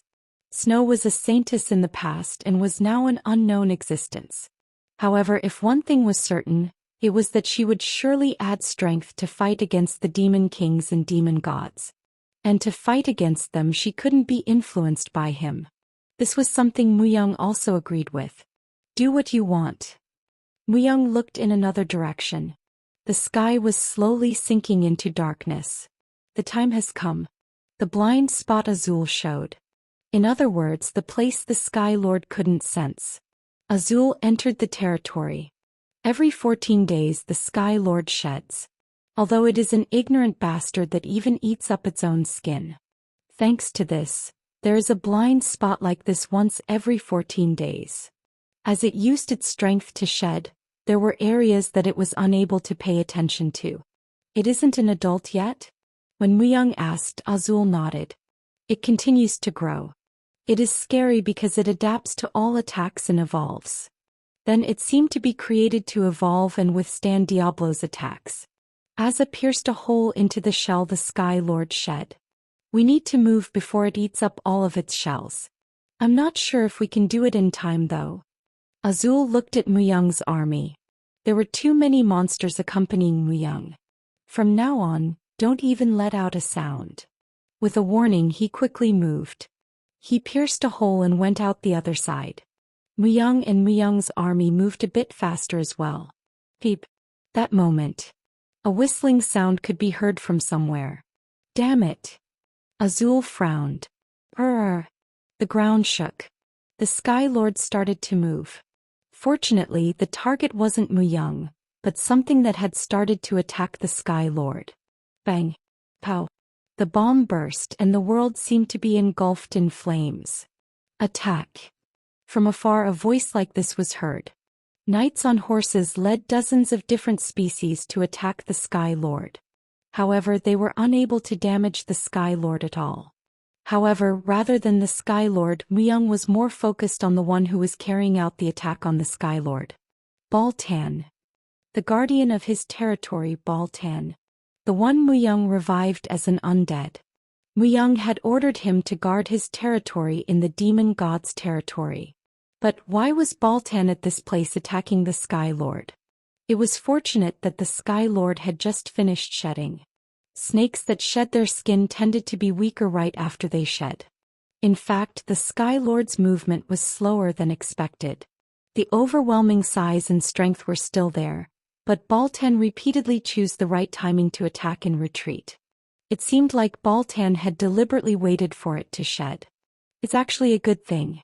We need to move before the Sky Lord eats up everything. It should be possible.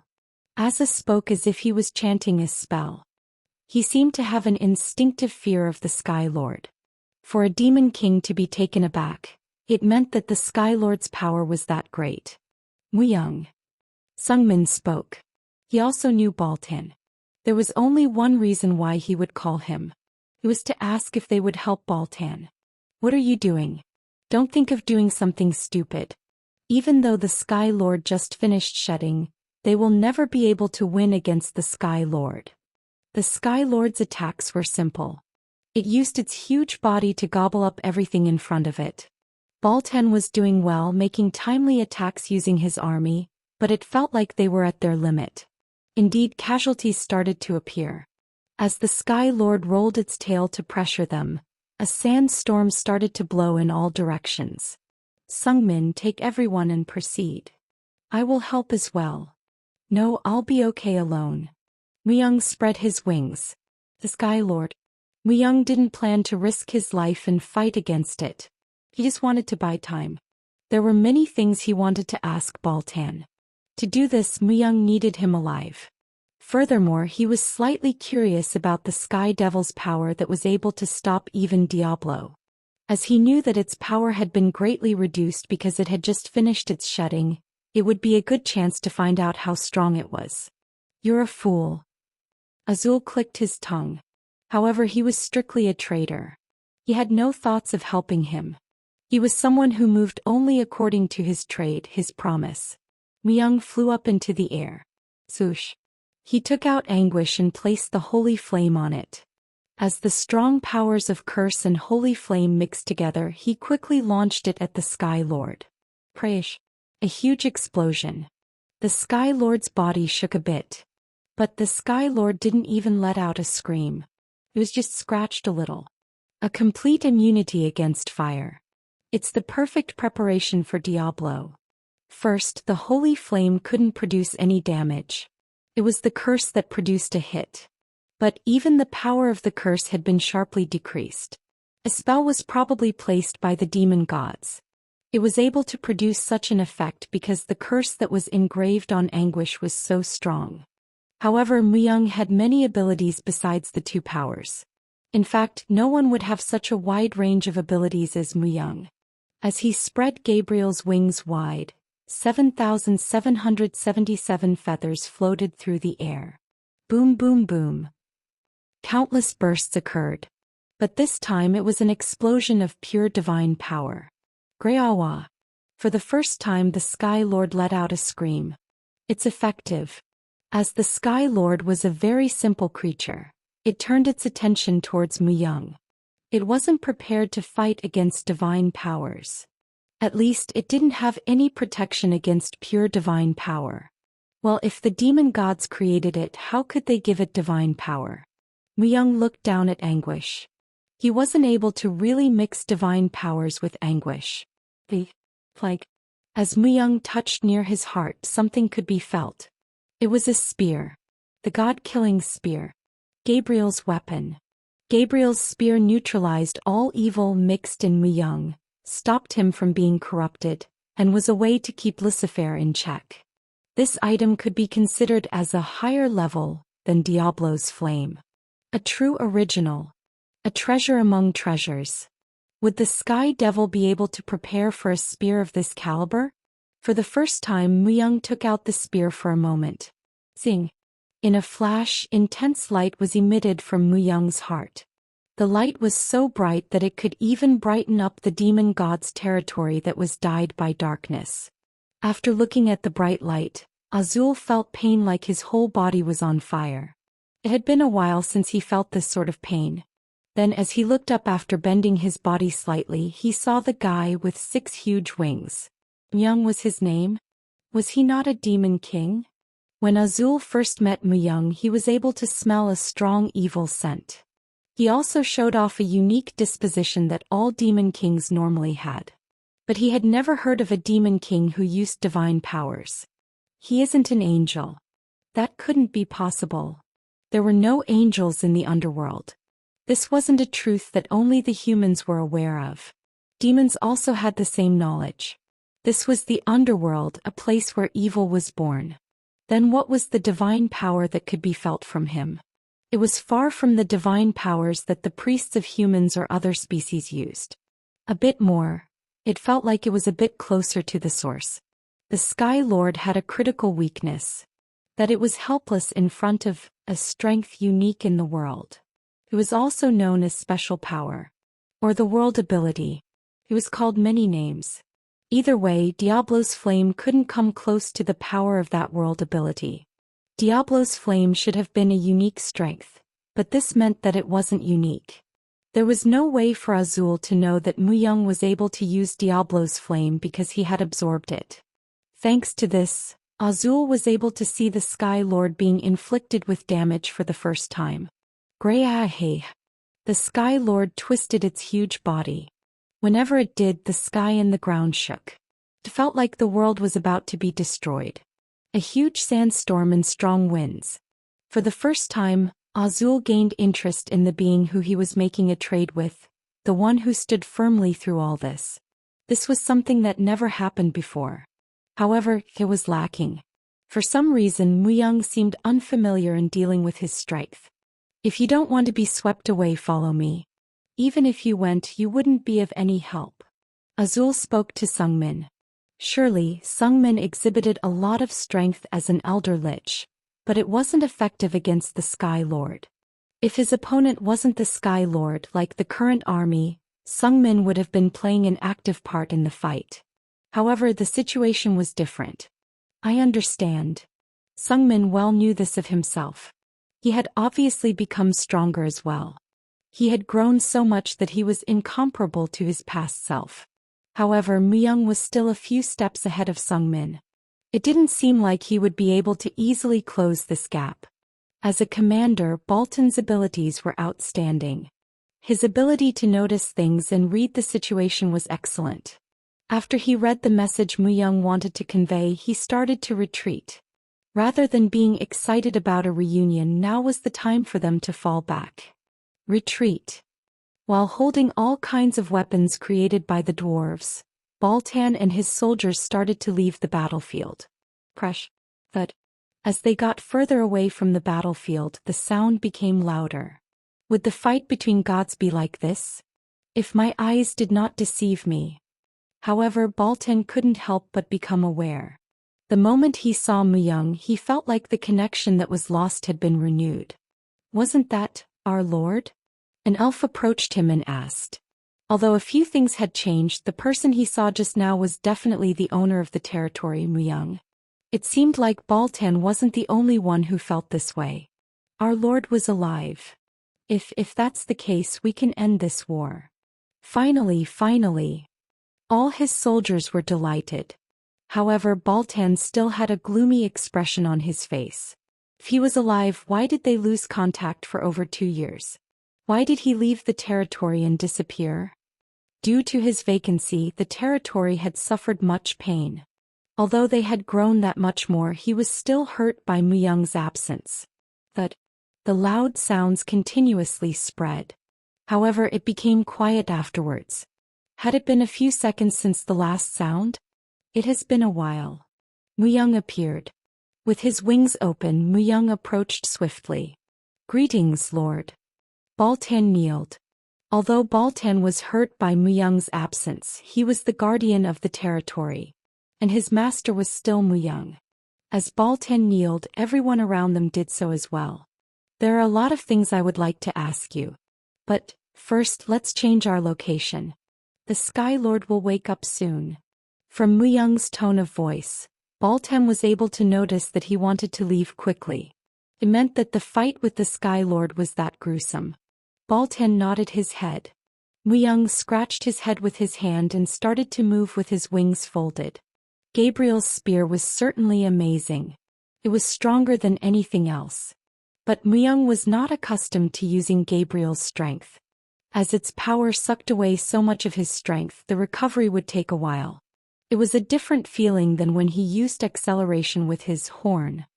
"I need to refrain from using it." He was able to momentarily knock the Sky Lord out. As expected, he could produce huge damages. It was possible for him to make it unconscious because his skin had become weaker. However, if Muyang were to continue the battle, he would be in danger.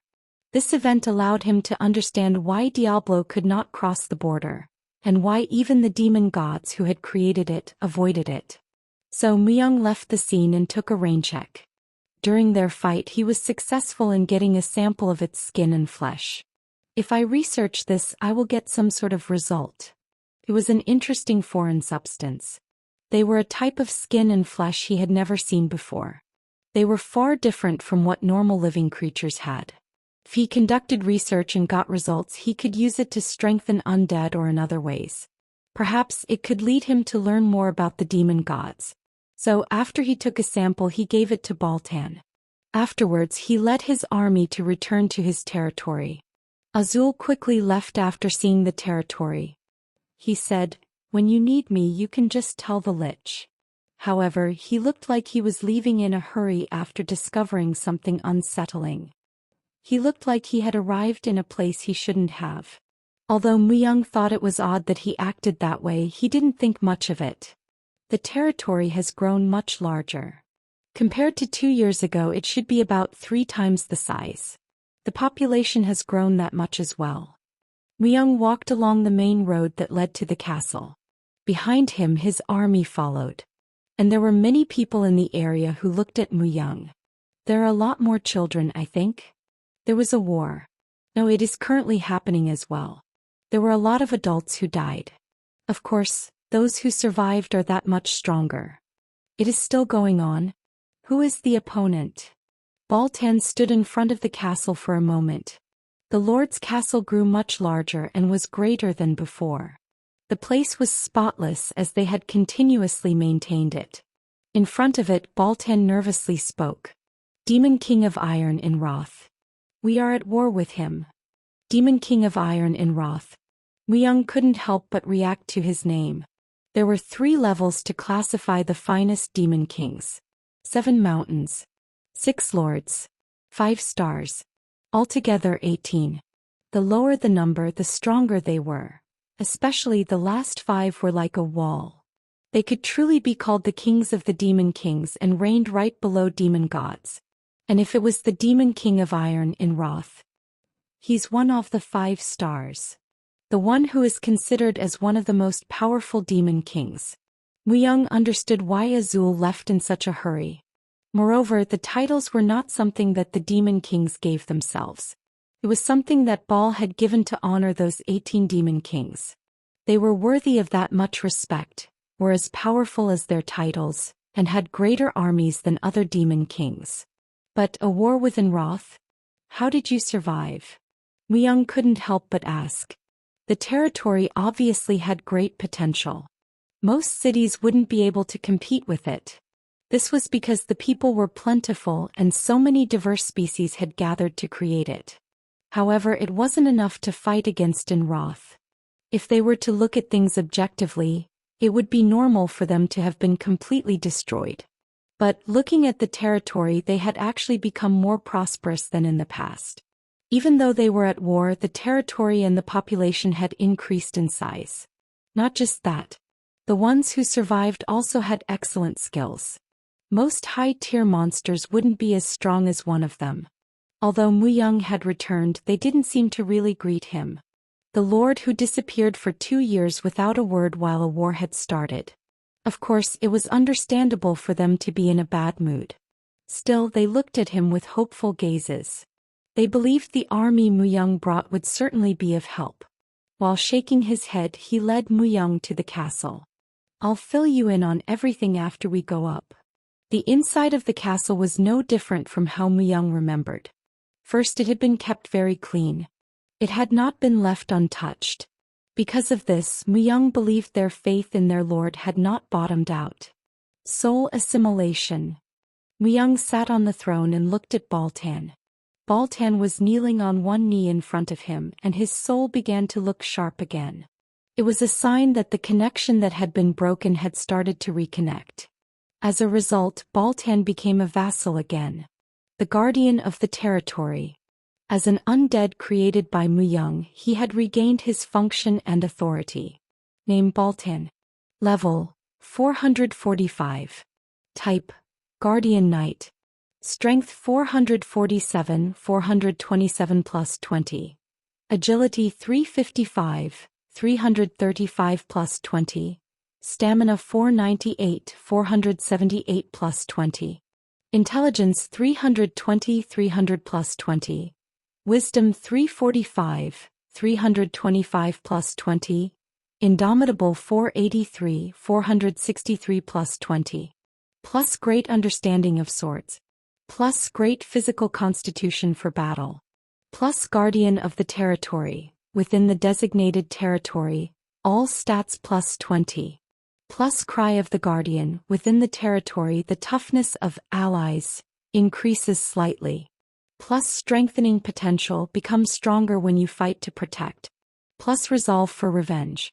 Plus high conservation rate, high autonomous will. As Muyang observed him closely, the status viewer showed his information. As expected, Baltan had grown incredibly. Although Muyang had felt it, it was different from actually looking at the stats. If he grew this much, it was enough to consider him as powerful as a top-tier monster. There was only one condition for Baltan to grow. The condition was that he needed to fight battles to protect others. The last 2 years of uninterrupted fighting had made this possible. But even so, it was abnormally fast growth. There must have been something else. It was difficult to become this strong with just battles. Without another opportunity. "Speak," Muyang commanded. Baltan raised his head. "After the Lord disappeared, we increased our territory.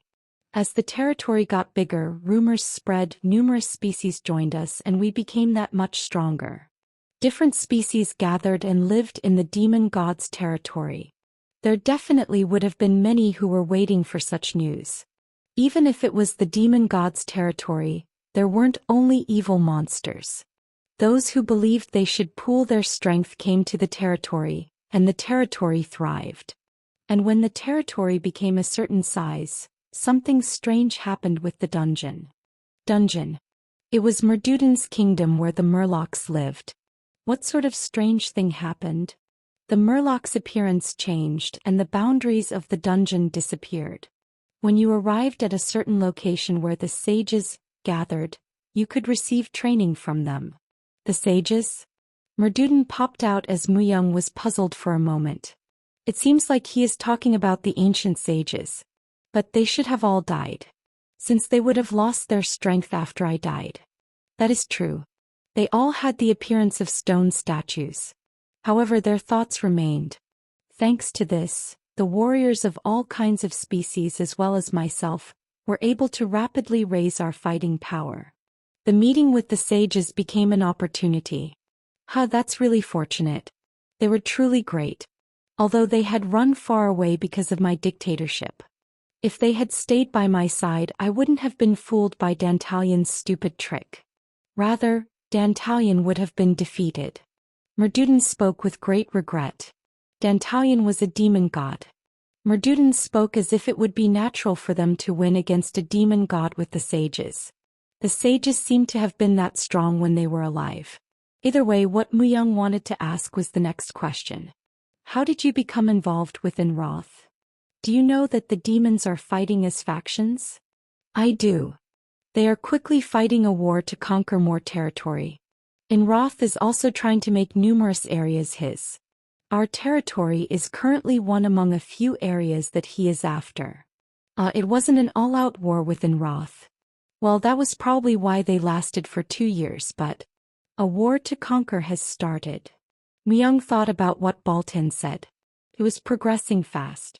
Didn't it start after the great calamity in the past? Diablo and Sky Lord.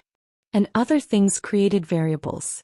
And those variables were all created or influenced by Myung. I have gained strength to fight against the variables. However, Myung didn't just wait for things to happen. Even though variables had appeared, he had gained much power as well. As the future wasn't determined yet, there were that many ways the future could proceed. There are 4 demon kings under Inrotha's command. Do you know which among them have come? A demon king couldn't have another demon king as their subordinate. This was normally the case, but it was different for the top 18 demon kings. Especially Inrotha's 4 devas were famous. Shorshazer. He came leading 100,000 devils. While we are enduring their attack and protecting our territory, the fire tars are close to being completely destroyed. You didn't join forces with the fire tars? They have great pride. Maybe because you weren't here, but they didn't even think about cooperating with me. Myung nodded his head. The fire tars were the owners and natives of this region. The huge giants of flame. Predators. Most devils would avoid fire tars. But if it was one of Inrotha's 4 devas, the story was different. However, if it was Ogre, the vice-chieftain, he should have been able to work it out. But even that wasn't possible. Our territory has also lost many strong personnel. Irene also was killed by Shorshazer. Irene. Myung remembered. The woman who supported Baltan. However, Baltan was an undead. He should barely have any change in his emotions. But Baltan was furious. Was this the cause of resolve for revenge that appeared on the status viewer? Until revenge was achieved, he would endure all kinds of hardships. Seeing how it was written on the status viewer, Myung was able to understand how vengeful he was. Is this an evolution as an undead? Regarding this part, Myung couldn't help but find it slightly odd. Even though he was undead, Baltan was regaining his emotions as a human.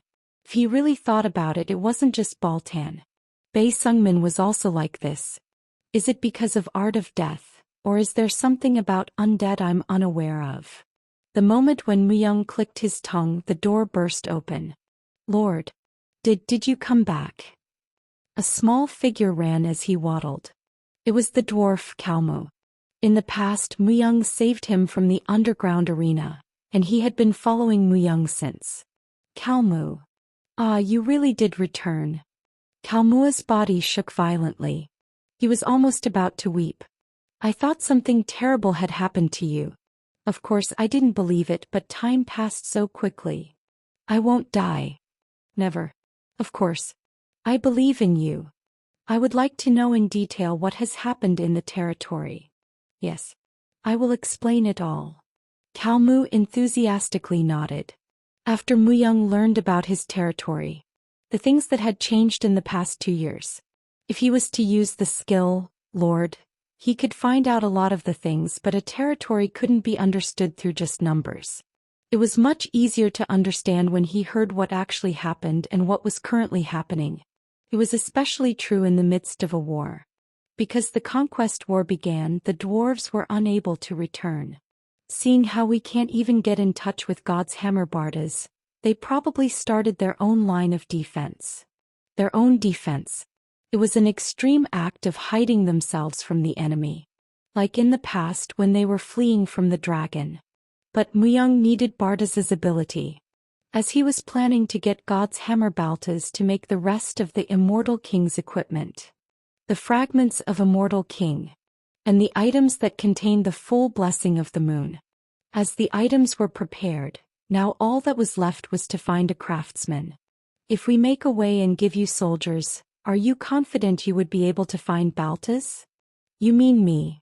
Yes. Kalmu thought for a moment before he nodded. I will try to do it. No, I can do it. Go with Taken. As he can use magic related to teleportation when you find Baltez, he'll be able to connect you to this place right away. Yes. Kalmu cheerfully answered. It seemed like there was one person who was really happy to see him. What was the reason you fought with Sky Lord? It was to get a sample of its skin. We concluded it was the only way to block Sharshazer's lightning, as the Sky Lord sheds every 14 days. I believed we could take advantage of that time. But the reality was much different from what was imagined. Balten spoke with a bit of regret as he had faced Sky Lord's overwhelming power. If Muyang hadn't stepped up, he would have lost almost all his soldiers. By the way, speaking of Sharshazer, he was a demon king who used lightning. Although Muyang hasn't encountered him before as he was one of the top demon kings, it would be that much more powerful. Even if they had become stronger, it would have been hard to battle a demon king like Sharshazer. That was why he gambled to gain an ingredient to block his lightning attack. It won't be easy. However, Muyang never thought he would lose. If he couldn't defeat a demon king like him, how could he compete against demon gods? Muyang petted Anguish. Then Anguish cried lightly. Asterisk asterisk asterisk. Sharshazer liked to play games. Instead of crushing his opponent with overwhelming strength, he liked giving his opponent a bit of hope as he slowly killed them off. This is truly art. A completely yellow man who didn't wear any clothing. Sharshazer admired the giants that were skewered before him. Besides them were creatures of other races. As Sharshazer stretched out his hand, electric waves stirred up the bodies that were skewered and burned them. Don't bring shame to a warrior and kill me. Just kill me. The giants had all died. The creatures of other races had also all died. However, just one. There was one living being. A warrior who was trapped in a huge iron cage, the vice-chieftain ogre. While looking at him, Sharshazer laughed. Didn't they all come running to save you? But how could I kill you? It's so fun not to. All these giants charged towards Sharshazer to save ogre, as well as the creatures of other races, that were like ants that lived in a certain territory. He didn't really care much about them. You bastard. I will kill you. At least you. I will break every bone and won't leave a piece of flesh on your body. That is quite amusing. Sharshazer burst into laughter. Afterwards, a devil subordinate of his approached and spoke. Shazer. What? I believe I told you not to talk to me when I'm performing art. I'm sorry, but the owner of the territory of the mixed races has returned. The creatures of other races. Was there an owner to those of humble origin?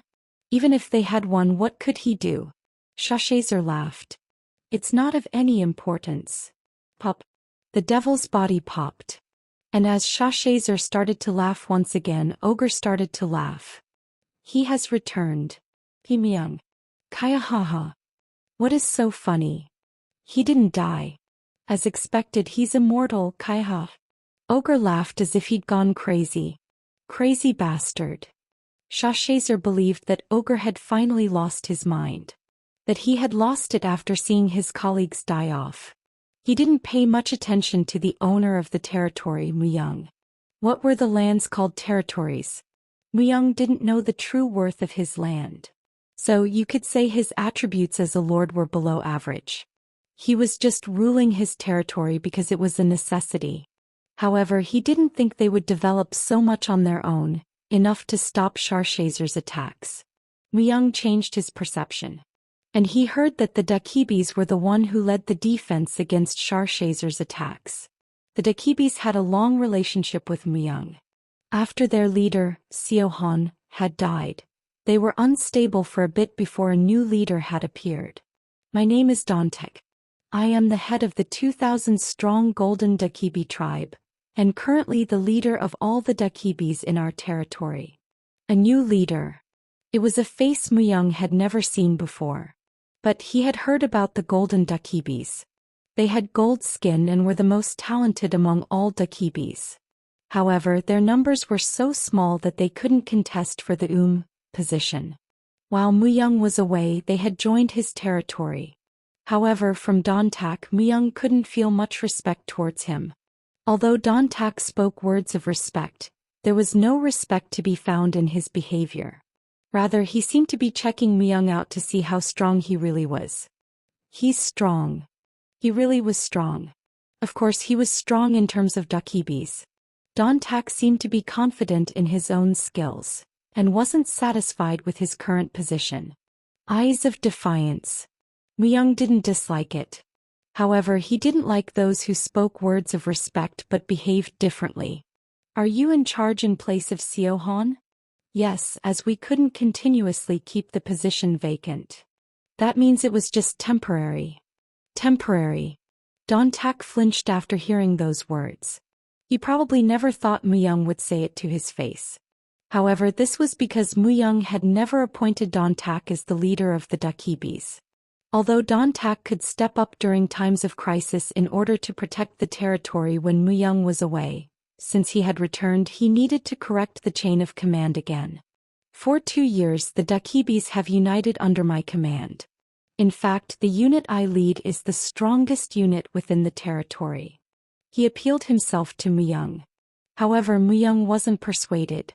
Muyang didn't believe in people who just talk the talk without walking the walk. I have never seen your skills. So you will need to prove them. What do you mean? Rescue those who were captured by Sharshazer, including Arand. Muyang had heard that a lot of people from the territory were taken and imprisoned by Sharshazer and his army.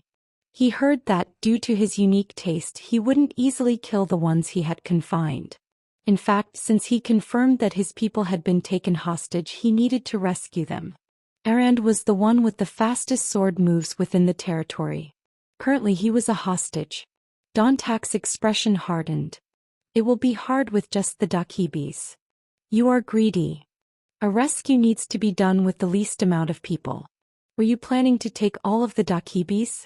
You are trying to get everyone killed. Taking all the Dakibis to rescue hostages. That was like saying he was going to go for an all-out war. This was a truly foolish way. Dantak's face turned red. Muyang didn't care and continued to speak. I'm going to hunt Sharshazer. I need a smart hunting dog. I don't need a dog that just barks. A hunt. Sharshazer was acting like he was the owner while Muyang was away. But the owner had returned. All that was left was for them to hunt the one that was pretending to be the owner. In wrath. In fact, Muyang could take of Demon King Sharshazer on his own. However, if he were to attack Sharshazer, Inroth would inevitably know about it. Inroth. The one who could be called the Demon Emperor rather than a Demon King. To meddle with him, Muyang needed to make preparations. It was best to have many hunting dogs. Also, if he were to attack Inroth, Demon Godamon would appear. Attacking without any preparation was like suicide. Yes, I will do it. With 300 Dakibis, I will rescue the imprisoned in Arand. Muyang liked his confidence. Before Dantak could be allowed to glare at Muyang with eyes of defiance, he would need to prove himself. Everything must go quickly as planned. Take care of it within 7 days.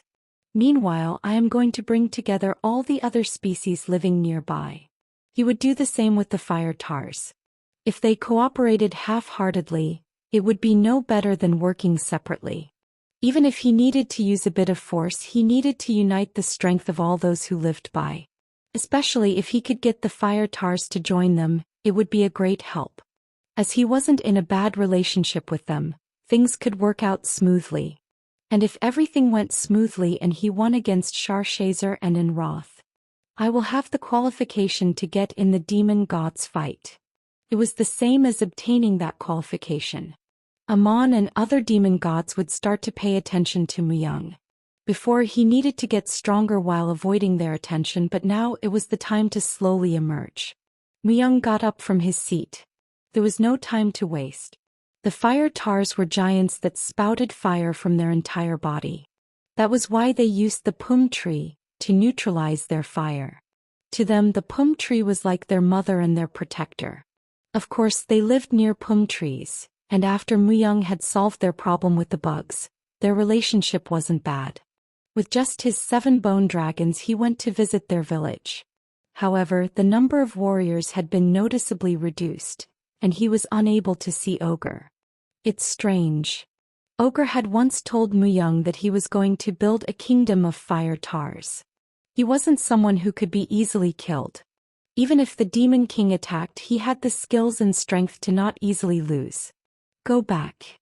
Muyang met the chief of the fire tars. After the great chieftain died, Muyang thought Ogre would take his place, but for some reason he could not see Ogre. Because of Bone Dragon's presence, other fire tars were all gathered at the entrance. As Muyang got off of a bone dragon, the one who seemed to be the leader of the fire tars instantly denied him entry. Can you fight Sharshazer alone? We are fire tars. There is nothing impossible to a fire tar. A firm voice. There were tents. The number of fire tars has also greatly reduced. Muyang was able to read some nervousness and anxiety from them. It was something that he had never seen from them in the past. However, Ogre was still not visible. Did Ogre die? Muyang spoke. But the fire tars had experienced an unimaginable number of battles. Just because another war started, nothing would change drastically. The main reason why the fire tars were acting this way. Perhaps something had happened to Ogre. As Muyang asked, the leader's expression stiffened. King of a small territory, don't worry about what we do. Ogre's my friend. I cannot help but concern myself. Although it was questionable to say Ogre was his friend, Ogre really was the closest to Muyang among those who were alive. From the beginning, he was the only one who understood Muyang. Indeed, he was the only fire tar who tried to understand him. Muyang continued to talk.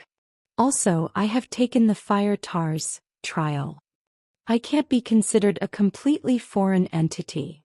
You cannot be recognized as a true warrior just because you have completed 18 stages. Muyang had won against the 18th wave in the endless battlefield. However, he had another chance to enter the endless battlefield again. As Muyang showed his shoulders, the number 34 foot was written on it. It was the number he reached when he completed the trial with the Dakibis. This is my second record. Is this not enough? 34. A mere Dakibi could reach that stage. If he cleared 34 waves, most fire tars wouldn't be able to break his record. However, the leader still had doubting eyes. Trials, completed outside, are not accepted. If that is the case, then I will once again complete the warrior's trial. If I break your record, you will tell me everything you know about Ogre and all the fire tars will follow me. Muyang challenged him. To fire tar warriors, the trial was important. The results couldn't be reversed. The trial stage number written on a person's body represented how strong they were.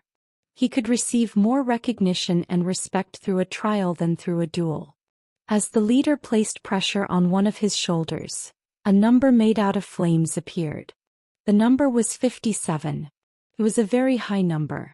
He seemed to be stronger than the vice chieftain from 2 years ago, although he was slightly lacking compared to the great chieftain. All right. But what will you wager? I will also bet everything I have. Muyang bet everything he had, his army and his territory. The leader looked at the bone dragons behind him. If his warriors could use those bone dragons, their fighting power would instantly increase. I accept your bet. The leader stared at Muyang. However, Muyang didn't care. 57 stages. It had been a while since he entered the endless battlefield. However, Muyang was planning to greatly surpass the current leader of the fire tars, as well as the great chieftain's record. You have entered the endless battlefield. All records made in this place will be recorded on Solomon's Hall of Fame. The user's current record is stage 34. Block the enemies. You can return at any time after you have blocked at least 5 waves. The first wave is starting. First wave, 100 goblins. Nothing had greatly changed. The endless battlefield. The warrior's trial. The fire Tars spoke of was actually something that the fairy Wuhi had created. However, the owner of this trial was currently missing. Due to this, the battlefield hadn't greatly changed. The 100 goblins were closing in on Muyang from all around. But, as he took a step, the ground shook. In that moment, the holy flames spread through the whole area. The holy flame wouldn't die out.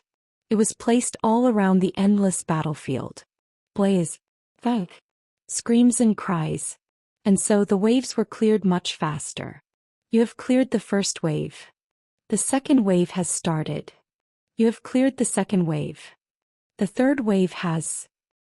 The 20th wave has started. 300 iron golems. It only took 10 minutes to clear the first 19 waves, thanks to the holy flame. But the golems were a different story. They were artifacts, evil creatures that wouldn't die unless you destroyed their central cores. The iron melted due to the fire, but if they still had their central cores they could rebuild themselves. Muyang spread his wings, took out exactly 300 feathers, and pierced them directly into the central cores of all 300 golems. Although the flames didn't work, the golems' movements were so slow that it was easy for him to take care of them. You have won against the 20th wave. Amazing! Only 15 minutes have passed since the endless battlefield has started. You have gained 3 points. You will have the chance to use your points every 50 waves. It was uncommon to earn points in the endless battlefield. The shop that appeared after clearing 50 waves was definitely different from a normal shop.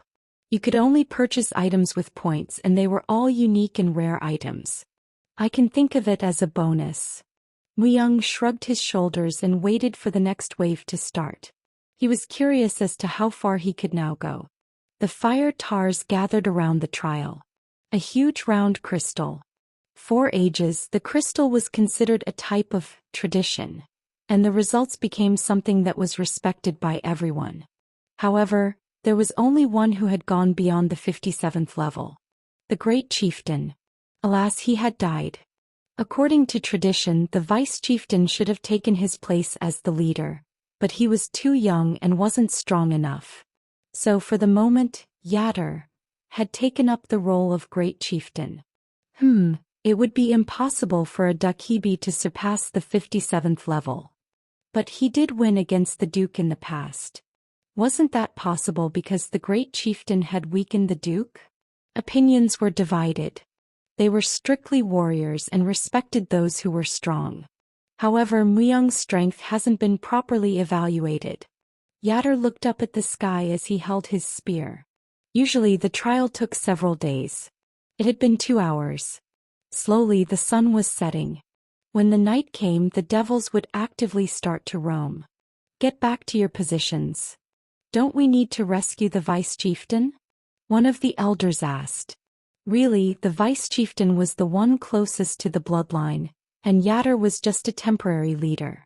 The one who the fire Tars truly followed was Ogre. Yatter also knew of this truth. However, it couldn't be done. They had already sent a few small groups of warriors to rescue Ogre, but no one had returned. Annihilation. They just kept being lost. He needed to make a decision. He couldn't just let warriors be sacrificed. Don't think about him anymore. I will not send any more warriors. If it keeps going like this, we won't be able to survive either. The Pum tree will also be cut down. Whenever the devils took control of a territory, that always happened as it was their habit to destroy what was most important. However, I will repay the vice chieftain's debt. I will surely end Sharshazer with these hands. Yatter clenched his fist. A war that lasted more than a year. During that time Sharshazer toyed with them. He caught fire Tars and then humiliated them before cruelly killing them. The number of fire tars had decreased by more than half. If it continued like this, they would not be able to avoid annihilation. So he needed to make a big decision. If Ogre survived until then, it would be fortunate, but Sharshazer wasn't the type to let his hostages live for a long time. The battle will take place in 2 days. We will prepare for an all-out war. To take Sharshazer's head, a battle of great warriors will begin. Thud, thud, thud. As Yatter stomped his feet, other fire tars followed. The situation with the vice-chieftain was unfortunate, but what Yatter had said was true. If they were to incur any more sacrifices, their odds of winning would become closer to 0. A winning move. He had no choice but to bet everything on the battle that would take place in 2 days. Hiya. Push. Zeb. It was a slightly dark early morning. As they climbed over the fence and walls, the devils invaded the fire tars' village while holding their breaths. A surprise attack. Over 1,000 devils started to attack the fire tars. It was exactly the morning before 2 days had passed. Warriors, grab your weapon. Kill the devils. Yatter shouted as he twisted off the head of a devil who trespassed in his house. However, he couldn't understand.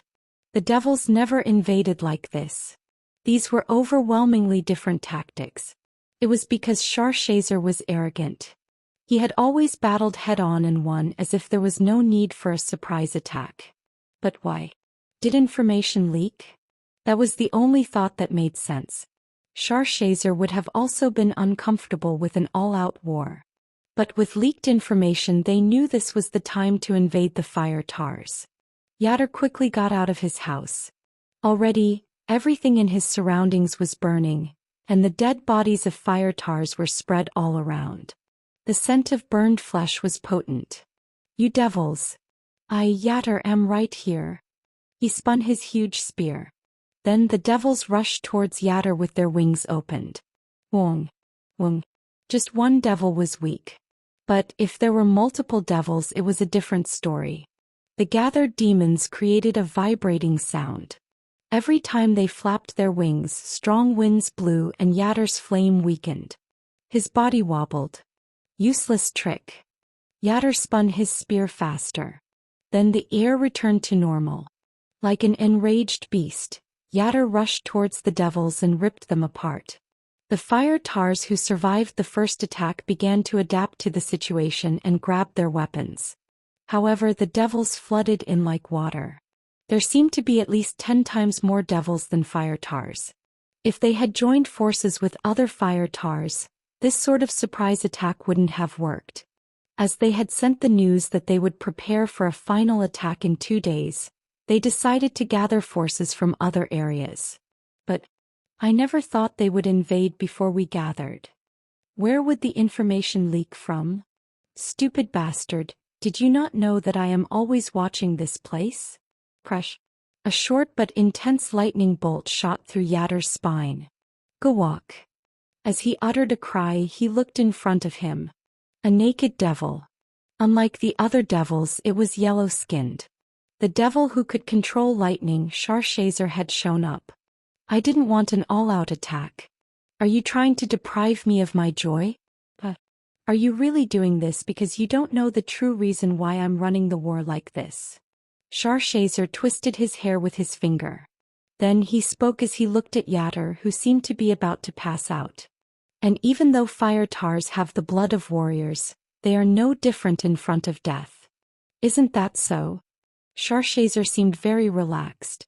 Our vice-chieftain. What happened to our vice-chieftain? Yatter struggled as he got up. Although his blood spilled from his wound, it was instantly cauterized and he quickly recovered and regained his normal appearance. But the inside of his body was thoroughly destroyed. He just didn't show it. Sharshazer smiled brightly. He's still alive. He has a great mentality. I never expected him to resist that much against the Great Abyss. Even so, he will probably die in an hour or 2. And I can kill you with a light heart. You will kill me. Sharshazer clicked his tongue. Then a circle of strong electricity was created around him. You think you can break through my lightning? Zot zop. The current became stronger. The circular wall of electricity that Sharshazer had erected, only a very select few would be able to break through this wall. Certainly, a mere fire tar wouldn't be able to do so. Although the fire tars were the top predators among the monsters, to devils, especially in the eyes of demon kings, they were no different from other species. Beings that could die if they were stepped on. Then try it. I won't even move a finger. This too was a continuation of his game. Sharshazer liked these sorts of games. However, Yatter didn't really have any other choice but to play. Sharshazer spoke. If you do not do it quickly, the fire tars gathered at this place will all die. Even as they spoke, the fire tars were dying off. As it had been almost a year since Sharshazer had shown himself, it wouldn't be easy to defeat him. If there was any possibility of success, it would be that Yatter could obtain a win by taking advantage of Sharshazer's carelessness. Yatter would also well know this. He held his spear and took a deep breath before he ran towards Sharshazer. Zut. Zizizap. Yatter's whole body burned. Although fire tars contained fire due to their natural constitution, they neutralized it with the roots of the pum tree around their waist. However, this electricity was different. The electricity flowed through Yatter's whole body, and pierced through his spine and brain. Suddenly, as his mind went blank and he lost his sight, he clenched his teeth. At least you, no matter what. After the great chieftain had died, though he had gained this position only temporarily, there was no way Yatter didn't have a sense of responsibility. He had a great responsibility to lead his tribe and end the war. To do this, he needed to kill Sharshazer. Even if he were to lose his life, he must accomplish this. That was the only way he could save face. Yatter's whole body slowly moved forward. He passed through the strong electricity and slowly, step by step, headed towards Sharshazer's heart. When he had exactly 4 steps left, Sharshazer couldn't help but be slightly nervous as well. Sharshazer never expected a fire tar to break through the wall. However, the result betrayed those expectations. Stomp. Thud. He approached. 1 step then another. Now he was really in range, at a distance where their breaths could reach one another. Sharshazer's body shook lightly. And his finger moved without anyone noticing. Zayup. The electricity became much stronger. The electricity that became twice as strong penetrated Yatter's body. Then Yatter's whole body began to melt. If it reached this point, living things wouldn't be able to move any further. This would normally be the case. However, stomp, zip. Yatter's face melted grotesquely. His spear became dust, but even then he stretched out his hand. Thud. And he touched Sharshazer's chest. That was all. Although your courage is worth noting, it is time for you to just die. Sharshazer smiled, but it was slightly twisted. Sharshazer hadn't expected Yatter to scratch his pride by reaching him. It was then. What a sheet show. Sharshazer tilted his head for a moment. From his side a voice was heard. Sharshazer turned his head. Then he saw a man who stood in his circle of electricity as if it did not affect him at all. Sharshazer never thought he would fail to notice someone come so close to him. More than that, Sharshazer didn't notice the man until he spoke. But the man didn't look at Sharshazer. He looked towards Yatter, who was on the verge of burning up. As promised, I will be taking charge of the fire tars. Do you have any objections?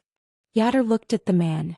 To be exact, he looked at the man's shoulder and smiled brightly. Then he slowly closed his eyes as he collapsed. Who are you? Sharshazer asked as he became slightly cautious.